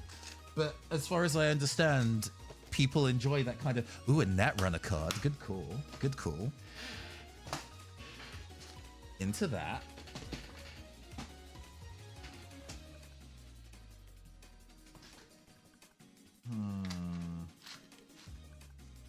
Oh, so embarrassing if I just can't find it. That would be so funny and yet so sad. Because I'd love to know where they were, because I did specifically get them for the purpose of doing all these kitbashing bits and pieces. Like, that's the entire reason I obtained them. And it would be a total disaster if for some reason I went through that process of obtaining them for the process of all the kitbashing, and then I just never actually use them because I can't find them. That would be very silly. Haha. Please, I'm not going to move my camera after I'm done. Hey, thank you. Yes, we are kitbashing. We are kitbashing and also fully unable to find a thing that we need, which is, I guess, also part of the kitbashing experience. I hope you're doing well, Sue. Did it go into one of these? And there's also a reason we yes into one of these. No. This is absolutely absurd. It's so embarrassing. I can feel that there's nothing in this one. Okay, alright. Ah! Yes! Yes! Yes! We've found them! We've found them! We've found them! Okay, okay. Jesus Christ. That took like 10 minutes. I recently went to onlygames.co, and as part of the many things that I bought, including a bunch of knockoff Skitari, was like speaker tower bits. Like these. And I thought that they would go great with the mini we just kitbashed. I just put my thumb into her booty and now there is a thumbprint. I need to remove that. Please stop having a thumbprint there. That would be excellent. Thank you. I don't use green stuff very often, and it has been absolute chaos. I can't believe that this was such a smooth, normal stream, and then the moment that I get raided, just inwardly all hell breaks loose, and things have just never been the same again. I blame y'all. Thank you so much. Okay.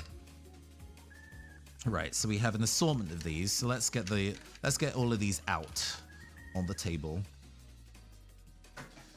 Dash that box to the side. Don't need it anymore. What we do need is a base, but fortunately, Monster Fight Club gave us many. All right.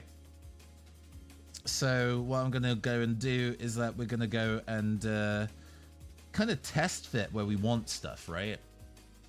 So we have our character figure here. Unmuted yourself to use the hairdryer and then forgot to unmute yourself for a solid 20 minutes. Oh, the energy. That's streamer life. We never stop. We never stop just making fools of ourselves. I need to scroll back up the chat and look at those cards that you sent, because those will be perfect references. Yeah. Let me do a bit of gentle nipping to remove these stilts that they attach to the bottom of the legs. We do not need these. But doing it in a way where I do not ruin all the work that I've already done. Very careful, very careful. Very dexterous. Oh, there we go. Okay. Pat. Did I just knock her head off? I will cry. No, the head is still there. Our embarrassment is what good hashtag content is made out of. For real. For real. I was actually having a conversation with like somebody who used to work for Twitch and was kind of doing general advice about, you know, streamer growth bits and pieces. And one of the things that he said that I found really insightful. Give me a second. That's fine. Then chat proceeds to pretend still not to be able to hear you for several minutes if they're real bastards. Yeah. One of the things he mentioned was that only really people who are esports level gamers are the people who are actively scrutinized for how good they are at something. And if you're bad at a video game, if you're not trying to be at esports level, the audience is probably not going to care. And I was like, oh, I mean, I'm endlessly paranoid about people not wanting to watch me because I'm bad at video games. So I've just been paranoid about that the entire time for no reason. But yeah, this is a rough mock-up using like poster putty to kind of estimate where I want to put things. Because it's maybe it's that way around where the speaker is in front. It could also be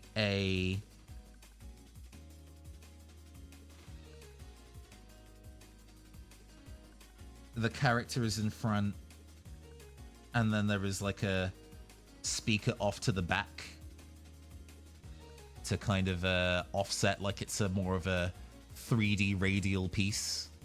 Well, to be honest, I usually enjoy the banter more than whatever's actually going on in the stream. Fair enough. Yeah, this might be a bit better. The idea that there's kind of like there's something going on in the back, and then I can also kind of add some additional wires and stuff to give it some zhuzh, some scenery context. Maybe that way around is better. Okay. What are your thoughts? Is the speaker in front or behind? Is an important question that I need to ask, apparently. Also, let me go and look at the cards that you suggested. Thank you so much for entertaining this. Oh, Goldberry River Daughter in the kind of like blue and gold and peach. Yeah. I see that. It's also very, very pretty art. They really did give her the thickest thighs possible. I love that for her so much. And the Netrunner DB card is Endless Hunger. Oh, yeah. Kind of like a cybernetic teal offset by a like really lurid magenta and kind of like a white that's over. That's cool. That's an Apex card too. Nice. I never did play the Apex faction when I played Netrunner. But no, thank you very much for linking me those two cards. Good bounce is what makes a stream fun to watch. Most streamers aren't good enough to entertain just by the skill of whatever they're doing. I'm still salty. I can't play Apex anymore in standard. Oh, this came up the other day. I like my favorite ID for runner is Smoke Kovac, the person who runs Radio Mercure, or Net Mercure rather, and she's not legal in any contemporary. Oh, you're gonna run? No worries. Thank you so much. I'm gonna try and stream more on Tuesdays. We normally stream on Thursdays. We do a lot of Pokemon streaming on Thursdays, but every so often I do a little bit of tabletop related chicanery. And today just felt like a great day to do it. It was a pleasure to meet you, Jeanette. Have a fantastic evening. That's a Daily Cast lady, right? Yeah. Exactly. Love her. I mean, of course I love her. Her job is literally my job in multiple senses. I also like oh gosh, his name. He's the NBN card that lets you shuffle cards back from your deck, from your discard pile back into your deck as a corp. And I cannot remember his name right now, and it's winding me up. But his like theming, yeah, Jackson Howard, because Jackson was building edutainment technology, and my job at the time that card was around, and I was playing lots of Netrunner, was in that exact same field, building educational technology.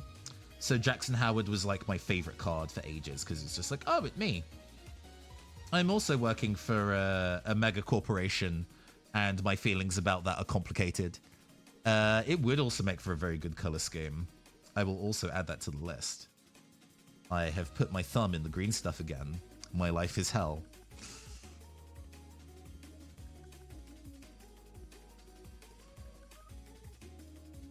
Please.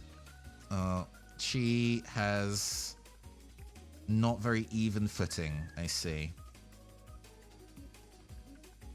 Oh yeah, like she's leaning forward slightly. Okay. That's right. Yeah, that's not her back foot is not level with the rest of her. That's not useful. Is there a way that I can sensibly fix that? Is it just her tippy toe that should be...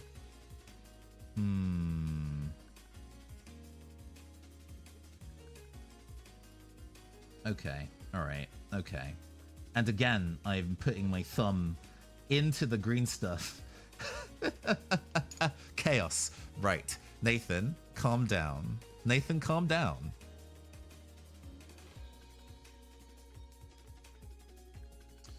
We have a handful of ways of solving this. We can use a thicker super glue that will act as the gap filler, and we can use it on the tippy toe foot that's in an annoying position.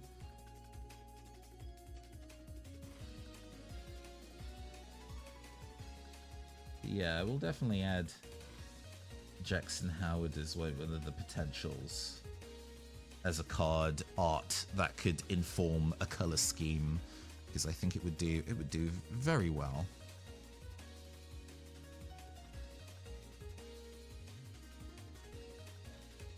Angling it around like this, maybe, and just holding it for 1 Mississippi, 2 Mississippi, 3 Mississippi, 4 Mississippi, 5 Mississippi, 6 Mississippi, 7 Mississippi, 8 Mississippi, 9 Mississippi, 10 Mississippi. Okay, cool. Annoying that I did that aloud, but it's better that than me being in silence for 10 seconds while I was waiting for the glue to cure to any degree. Okay. We have a little bit of stray glue going, but that's nice posing. I like that. I like that. That has energy and dynamism to it. I'm into it. And now we're going to go and take our speaker tower here and also give that a... there's bumps on the back. Let me file those down. And I'm going to have to put the mask on for this because this is resin and I don't want to poison myself. Give me a moment. Where is the mask? The mask is here.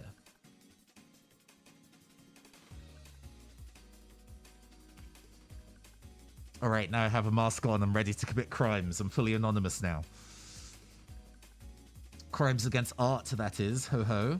Ha ha, tee hee.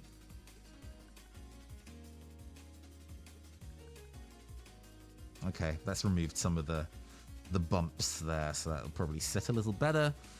We don't need the super thick gel glue for this. I'm going to keep the mask on for a bit longer while waiting for whatever particulate that was about to actually properly settle. Get a nice smattering of glue there. And then we're going to set our angle. I'm going to set it like... yeah.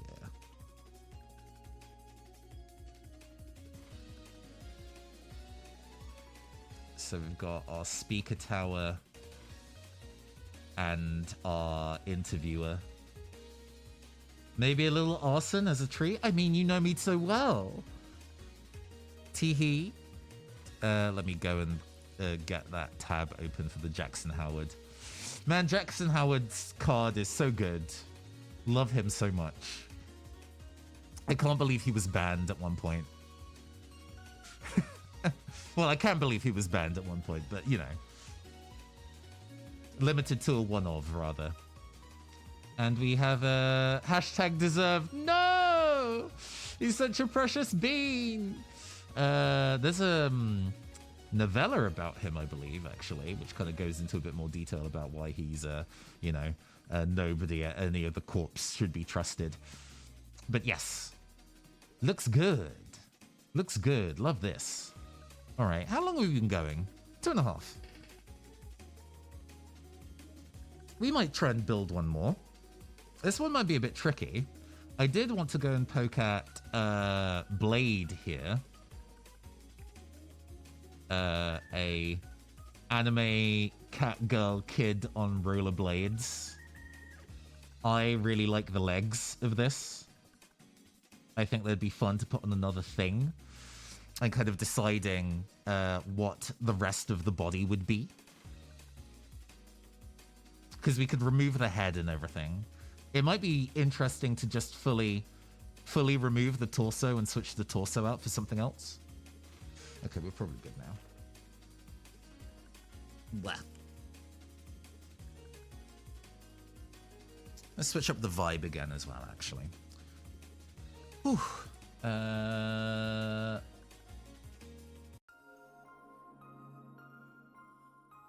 Yeah, this is nice.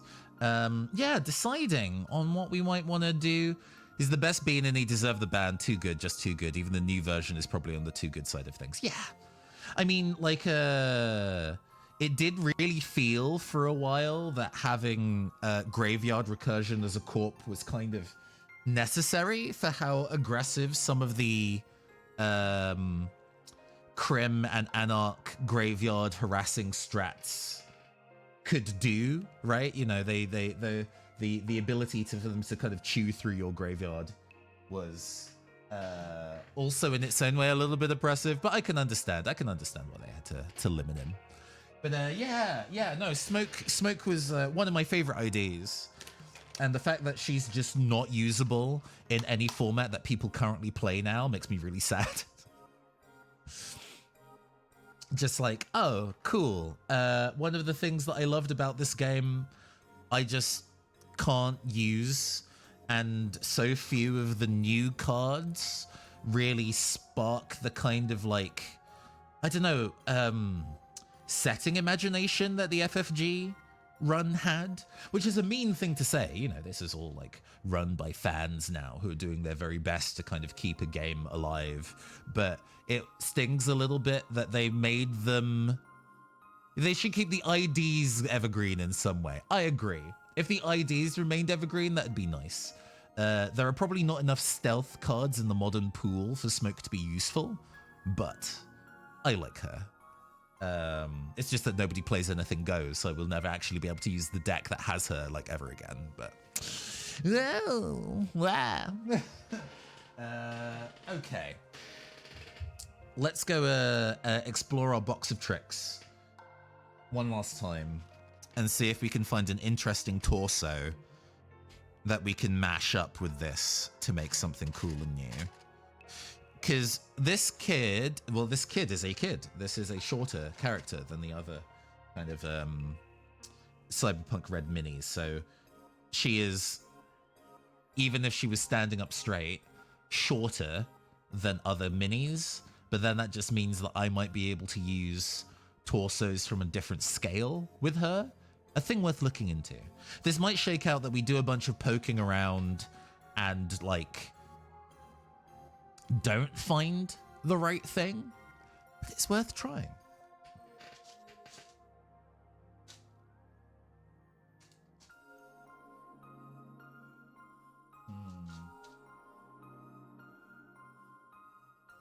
Because, you know, I gotta have some more Jet Set Radio thing. Listen, I built an Akiko Nisei deck because I like her, but I can probably replace her with a blank identity and be just about as useful if a cool identity that you like is a key component of the game IMO. Yeah.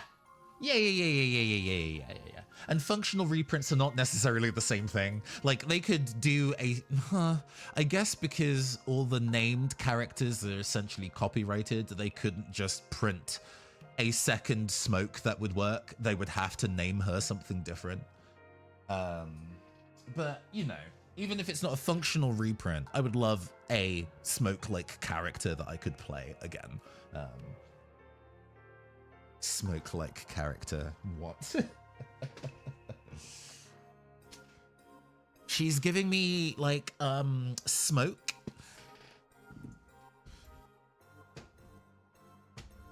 Yeah, let's see what kind of bodies we can poke at here.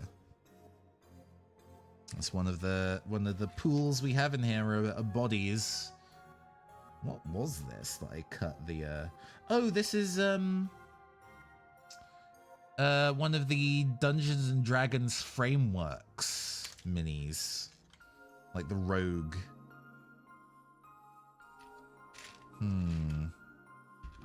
It'd be nice to have something kind of vibrant and poppy that I could give the rollerblading legs to. We have kind of like a commissarish thing. I quite like this body, actually. I've not found something that would be sensibly used for it yet, but this needs to be made at some point.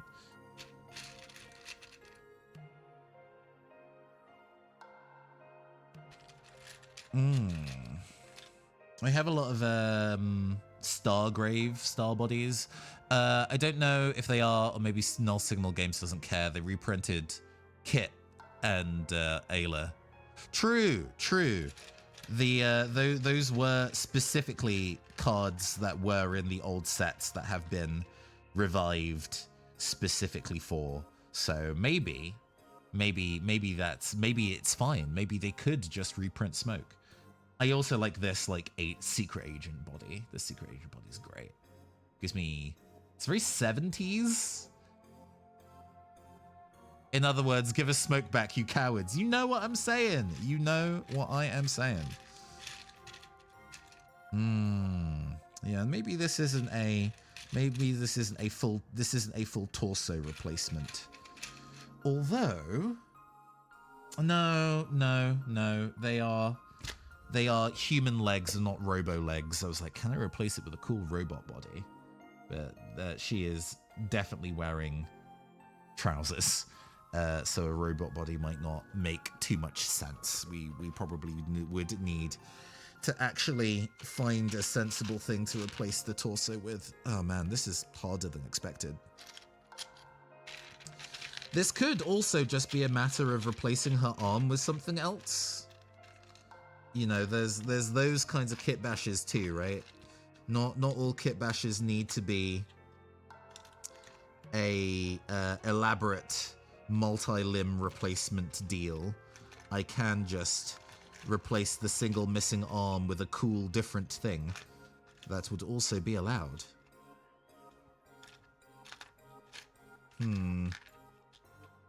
What are we feeling? I only have like about an hour, less than an hour. I don't want to give up. I want to put one last thing together.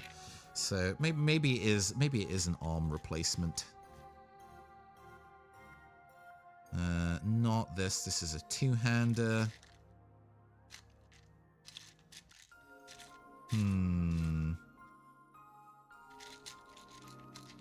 This is unfortunately a big part of the process too, where you spend your time looking at your options and going, yes. At least you're getting fun bits ASMR, I guess, while I'm moving bits around.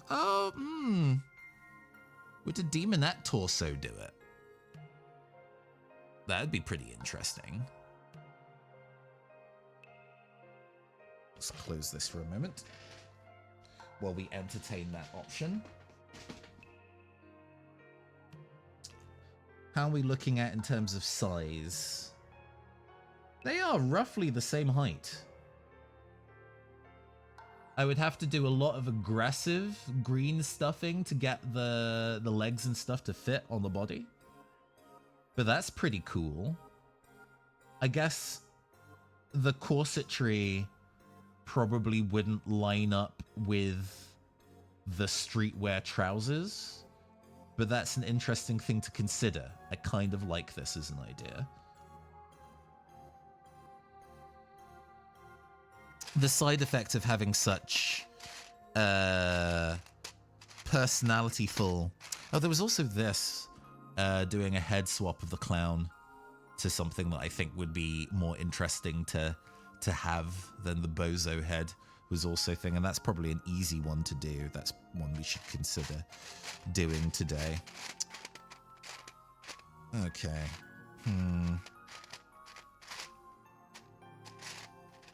I don't think any of the 3D printed pseudo Scutari are going to be useful here.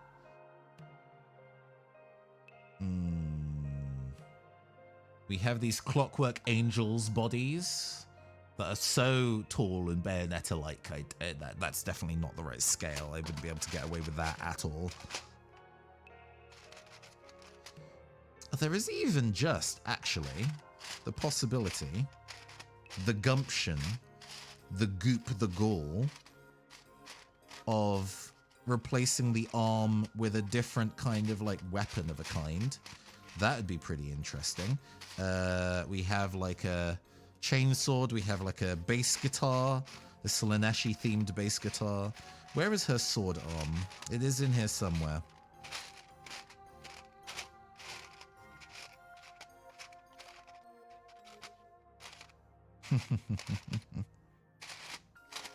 Playing Where's Waldo with Where's Wally, Where's Waldo, with all the bits and pieces that you have just obtained over time. Giving her a gigantic rifle. The Clockwork Angels. The Clockwork Angels are from War Machine. They are the Order of Cyrus faction. They're like a 1920s themed Metropolis kind of energy to them. And I have a bunch of units from... I've been sporadically collecting units from that because I really love their aesthetic. That kind of smooth Art Deco robot is just so...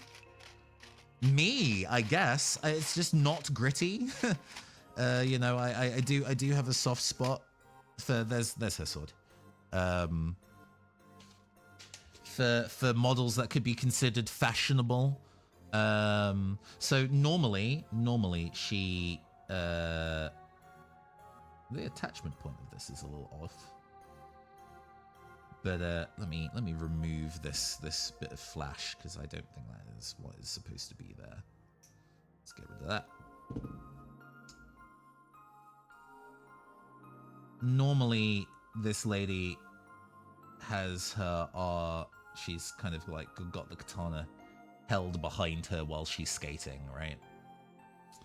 And I'm wondering if we can, like, you know, switch that out for she's like holding a double-ended chainsword or holding a bass guitar.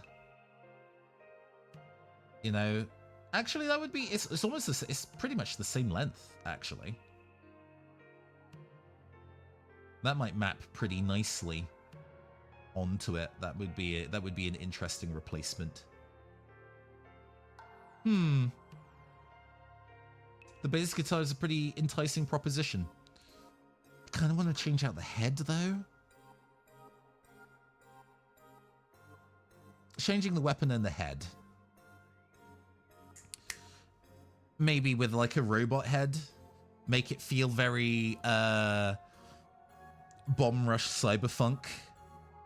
That's cool. That's cool. I'm into that. Okay.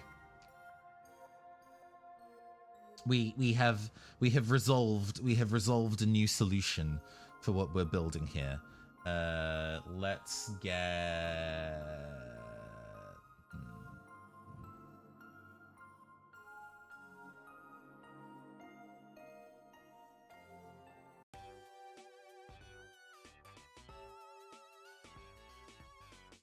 yeah, we're gonna remove, so the surgery that needs to occur here, this definitely needs to be split in half to be able to fit to either sides of her hand.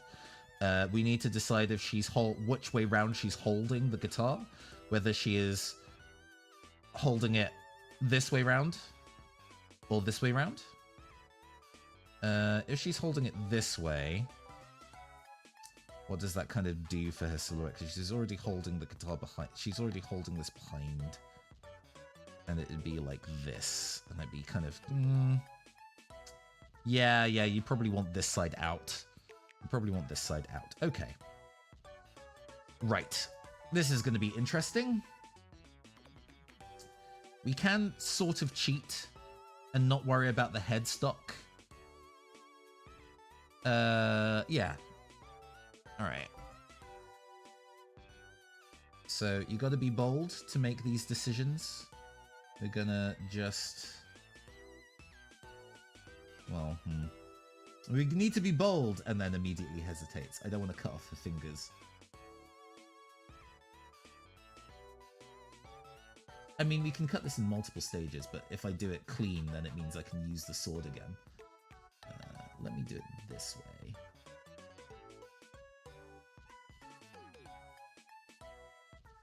Yeah, that was easy. And now the sword is available to be used by something else if I ever need to kind of do that. Cool. So it's kind of deciding where she's holding it on the neck.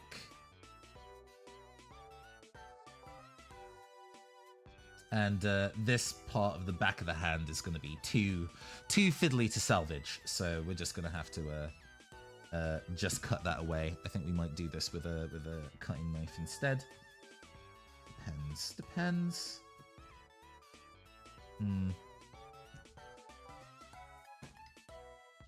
I forget, Velthek, do you do much kit bashing? Obviously, you were a very accomplished painter. Oh gosh, I should ask because you went to a contest a little while ago. You were finishing some bits and pieces up for a contest. How did that go? Did you win? Not that much, a bit here and there. Okay, cool. Yeah, no, kit bashing rapidly became one of my favorite things to do in the hobby. So we're doing this way. Okay, alright. So we need to do an angle for the front. Double bronze in the standard small scale fantasy and standard fantasy. Okay. Hey, you're leaving with prizes, friend. That is excellent. Congratulations. Okay. So we're aiming for this kind of angle in the cut, huh?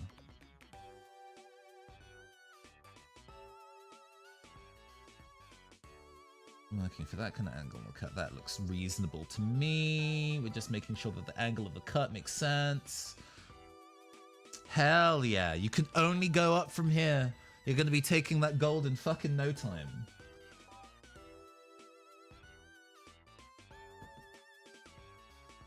Alright. Yeah, we do want to use the clippers so I can cut sensibly on an angle. Okay. And that fits pretty sensibly. That fits very sensibly. Okay, sick. I might glue that in immediately then. And then I can fuss about the other side in a bit. How does the other side fit is the thing. We kind of want... Oh man, we have to do a lot of carving to make it actually work, huh?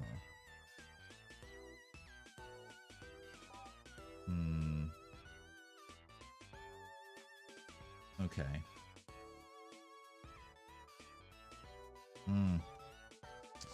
This is going to require a fair amount of carving, I think, to kind of get it to sit. Fortunately, this is a very rubbery material that that these minis are made out of. So, finding kind of carving away at them is not necessarily super difficult, but although this is a very small piece that we're working with here, so that can make things a bit trickier. But we can slowly work our way to kind of removing the bits and pieces we don't want here.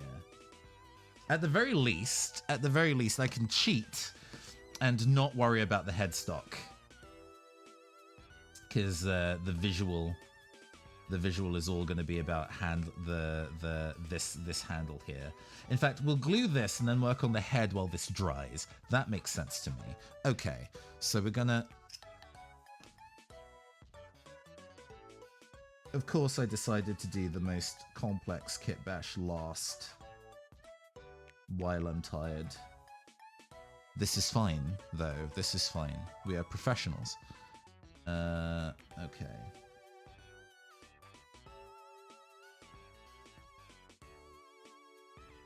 I'm gonna hold it for 1 Mississippi, 2 Mississippi. 6 Mississippi. 8 Mississippi. No. We've definitely passed 10 seconds now at this point. Are we good? Are we good? We're good. Is this fine? This is slightly out. It's slightly out, and it didn't actually even stick properly. Okay. We might use the big glue then, since that gives me a bit more fiddling time and a better hold. Okay.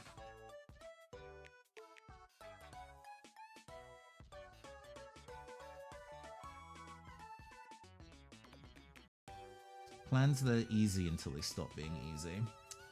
Okay.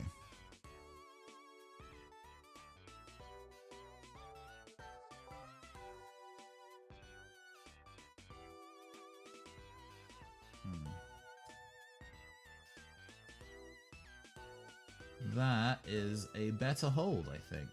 No, it needs to twist a bit. F indeed. It just needs to hold. Is that properly even? Is it even? I can't even tell anymore. Everything is fake.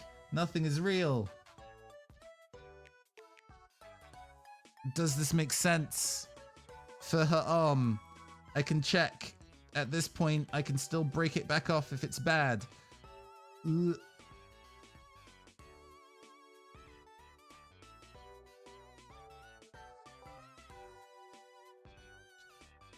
Moving it closer to the camera so it can see. That makes sense to me. That looks pretty good, actually. Okay. Cool. In that case, I'll leave that to set. And the next step is removing this head and putting a different one on it. Sorry, kid.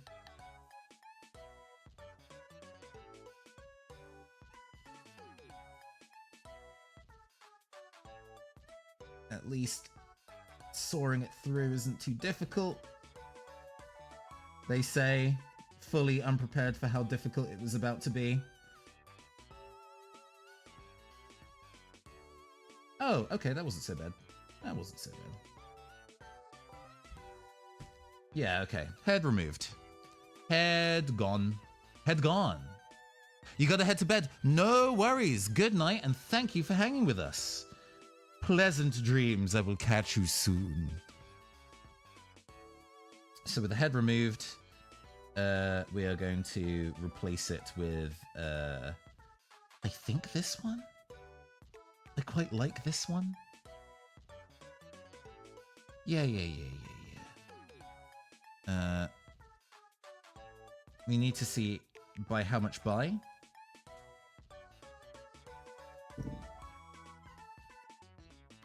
Oh, no, it's fine. I don't think I lost anything super important. Wow. We're probably going to have to remove this base bit here because it sits too high on the neck.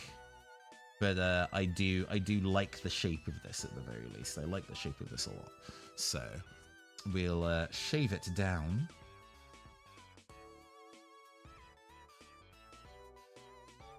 Shave down, just kind of cut through this resin. Resin's nice and soft.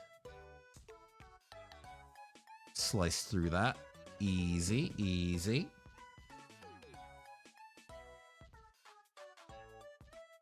Definitely more reasonable in terms of where this is sitting. I think what is going to be required now is some filing and some putty to actually get it to sit properly flat, which is going to be not too bad. I think we do still have some putty left, and it should still be pliable enough where we can get it to sit in. And we need to trim the end. Lots of trimming.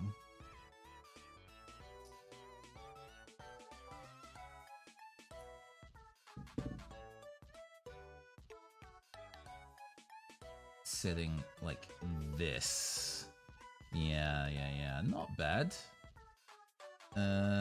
It even sits on the right angle, I think. I just need to kind of flatten the top of this, maybe flatten the bottom of this, and then I can probably get them to adhere with just glue. And I won't need to get the putty out. All right, let me do two things. let me go with this. Then put the mask on.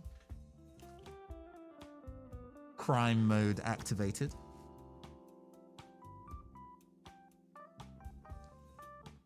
And just get the light sandpaper. And just give it a bit of a rub to rough up that top edge. There we go. I'm probably going to use the heavier grit sandpaper here to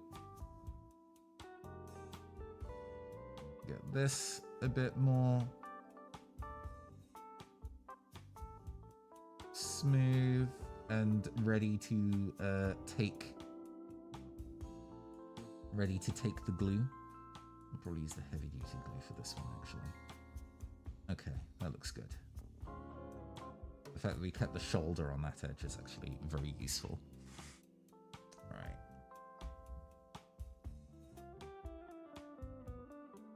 A bit sloppy in terms of glue application there, but that's okay. I'm not holding it against me. Haha. We want to get the angle right first time though, so we're going to be making sure that we're sitting. Oh man, do we still need some putty to get it to actually...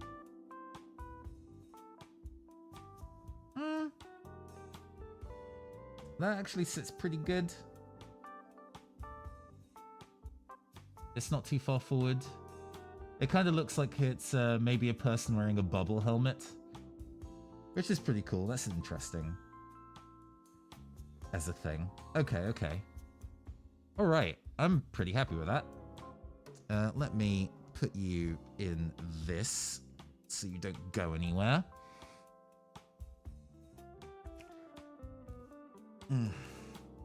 I might use gap filler later down the line to kind of make that bond a bit smoother. But so this is, I think, set in a way that I can work with it without breaking easily now. And it is a matter of wiggling this part of the handle so it actually sits nicely in with where the hand is. And there's a lot of material there that would need to be carved away, which is what I'm kind of concerned about.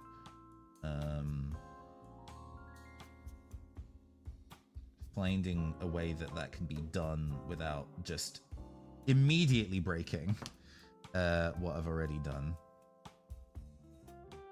It might just be a matter of making a nice flat surface for the rest of this to kind of like connect to. That might be what this needs to be. In which case,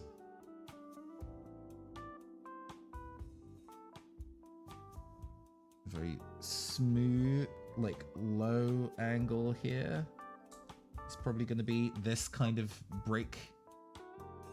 And then I can just kind of like slide it underneath like this. And then as long as I get the angle right, we should be good to go. That might do it.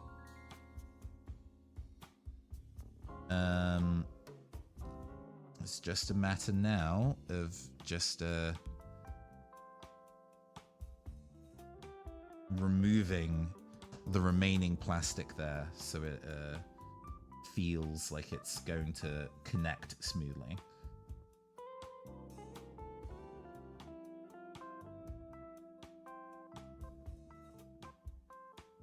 Which is easier said than done, but we can do it. We can do it. I believe in myself. I believe. You gotta believe. Right. But the best way of doing it is the tricky thing, though. Again, this is something that could be cheated with gap filler, or filing kind of this part down. Okay, maybe it's time to put the mask on again. I changed when I donned the mask. Who am I? Such moral and existential questions when I don the mask for craft and crime fighting. Okay. So we're going to be using this rounded top file to put a rounded dent in here and use that as a way so we can get like a nice wedge going. It's going to take a bit of filing to get it to happen though. But if we persevere at it, we should get a nice curve.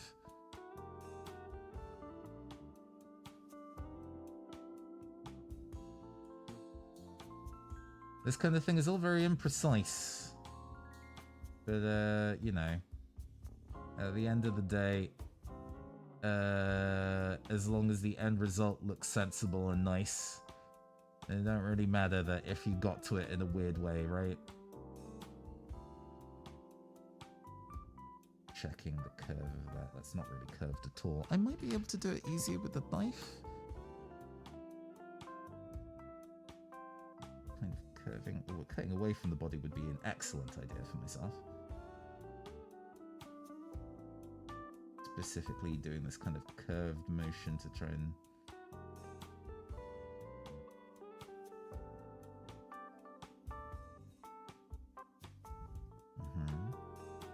that seems to be pretty lucrative. Okay. And then with that done, we can get this file back in, smooth that shape out, maybe even get it a little bit flatter.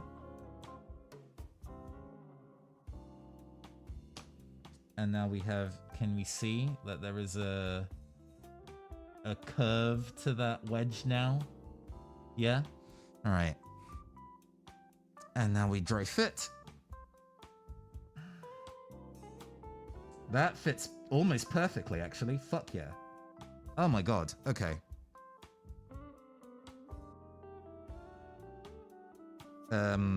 Before I do that, I'm gonna, like, rough up this side just a tiny bit.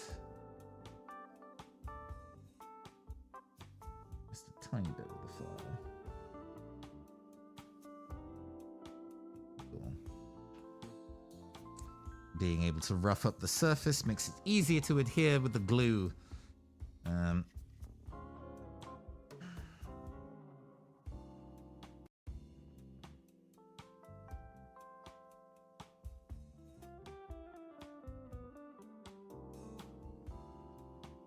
Going a little bit excuse you. Going a little bit overboard with the glue so it can act as a gap filler.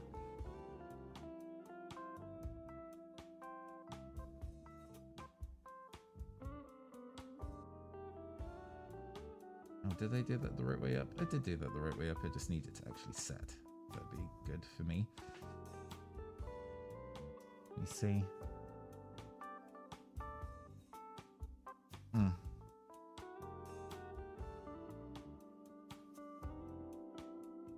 Twisted a little bit, but oh man.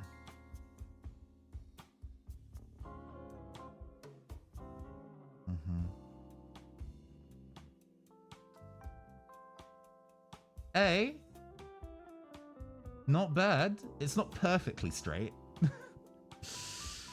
It's a little bit wonky. You can see on this side that it's definitely wonky on this way around. But for something I had to eyeball and is going to be seen from a distance, that's pretty sick. That worked out nice. All right. Last step, basically.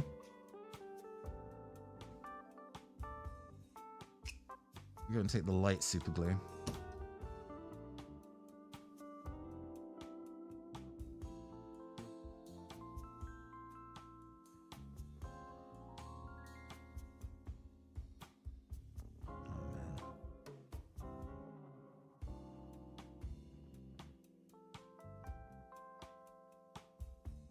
Okay.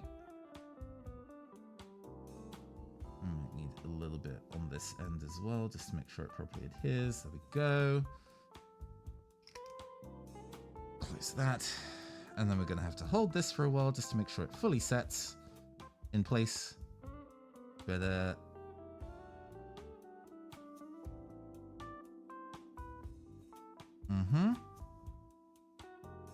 hold Holding. Holding. Holding.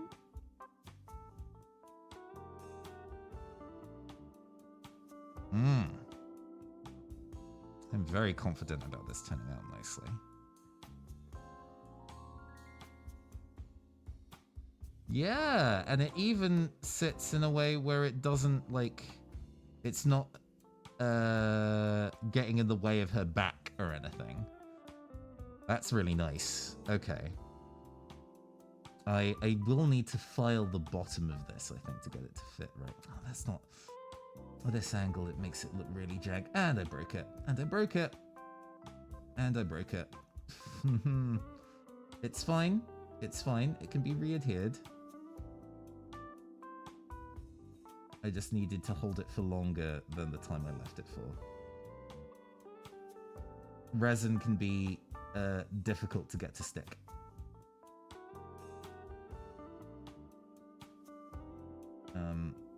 It would be nice if it was the angle that I'd wanted it to be at, though. That would be fantastic. There we go. No! No, I was so close. Okay, holding it. 1 Mississippi. 2 Mississippi. 3 Mississippi. 4 Mississippi. 5 Mississippi. 6 Mississippi. 7 Mississippi. Okay, I think we're good. Oh man, that's not actually where it's supposed to be at all. This is a nightmare. This was easy. Why did it immediately stop being easy the moment I was basically done? Of course that's how this goes. All right. Okay, it's fine. It's fine. At worst, I can pin it, right? Sometimes, you know, working with thin super glue is not the way to go. We can also just use the chunky super glue and kind of brute force it a little bit. And it's me being unconfident about the angles I'm holding it. That is probably the angle I want to hold it at. All right, let's use the big super glue.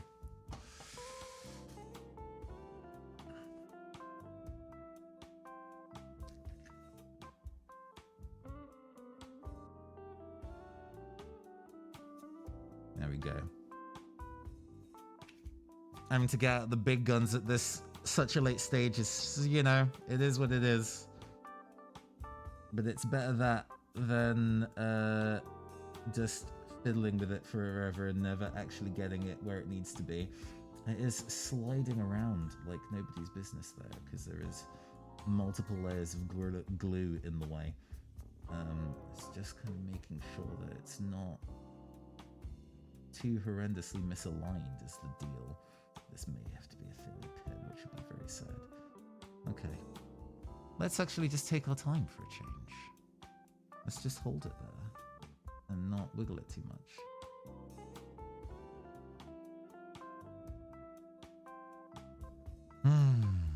And breathe, chat.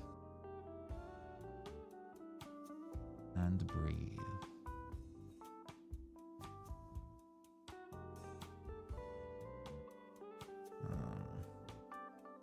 The fact that it has to try and support more than its own weight is the issue here, I think.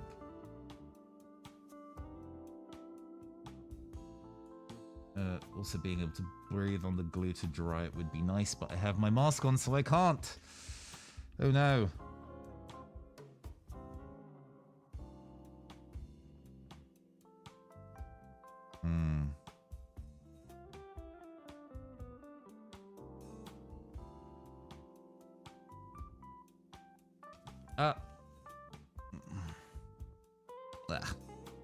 Right, let's see.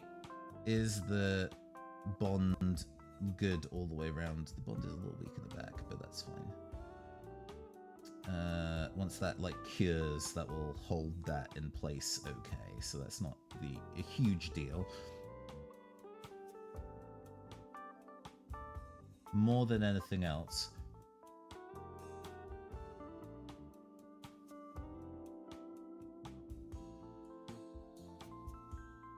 I just want that shit to cure, so it will sit properly, but this is not bad. I definitely like the shape and silhouette of this. That's a lot of fun. It makes me think it's very Scott. It's like a Scott Pilgrim meets Bomb Rush Cyberpunk, right? Both Ramona flowers and red in equal measures. Hmm.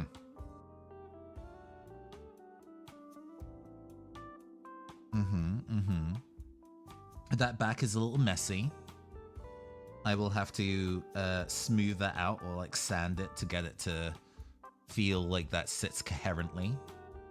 But I think that came out real nice. That still feels like a straight line. All right, sick. Let's get this on a base. As said, we do have many. Okay. This is a single point of attachment, so we are going to use the big glue.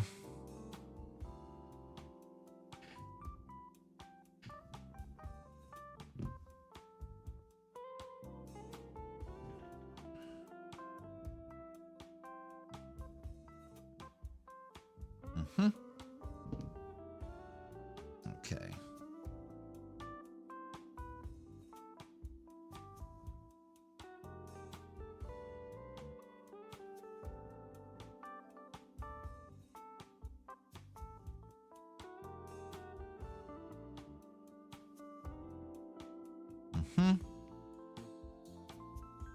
And then deciding on the best place to angle it. I think it's probably about here.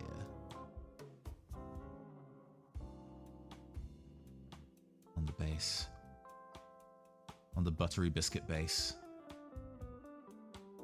This one I'm definitely going to hold for a while since it is a pretty... even though it's not necessarily a heavy miniature, it's only like plastic and resin. Or two different types of resin. It's going to take a while. It's supporting a lot of weight, I guess. So I just want it to kind of, you know, fully feel like it's sat there and can support its own weight before I fully let go. Okay. Yeah. Yeah. Not bad. Okay.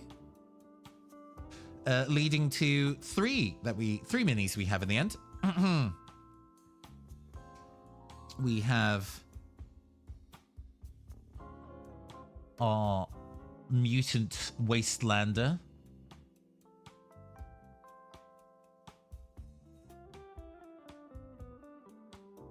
We have our game show host.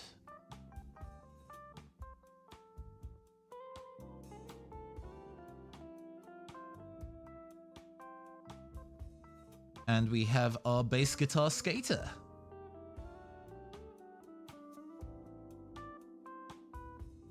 Those all came out super nice. Heck yeah, good work. Me.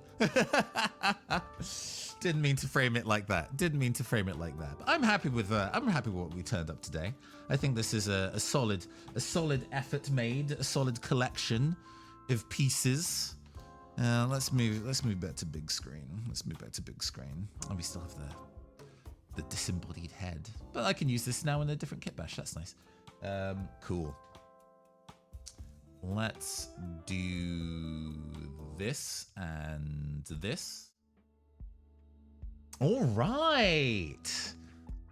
We did 3 minis. I am very, very happy with how those turned out today. I hope everybody enjoyed watching me do the thing as well. They were a pleasure to put together. And thanks again, once again, to Monster Fight Club, who sent me all of these and so many more, honestly, Cyberpunk Red miniatures to use. Their website, the Monster Fight Club, I will link very briefly. Give me a second. Monster Fight Club. Yes. They are probably going to be doing Christmas events imminently anyway as well. So, you know, now is a good time to keep an eye on their stuff, just in case they have any new things coming down the line. monsterfightclub.com is the URL to be able to go and find Cyberpunk Red miniatures, as well as a wide variety of other miniature lines, including The Witcher and Borderlands.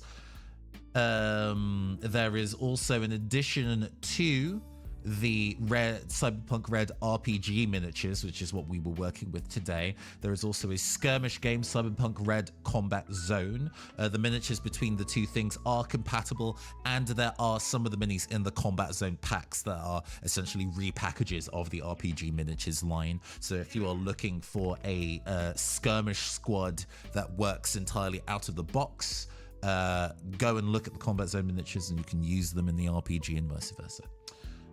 Cool.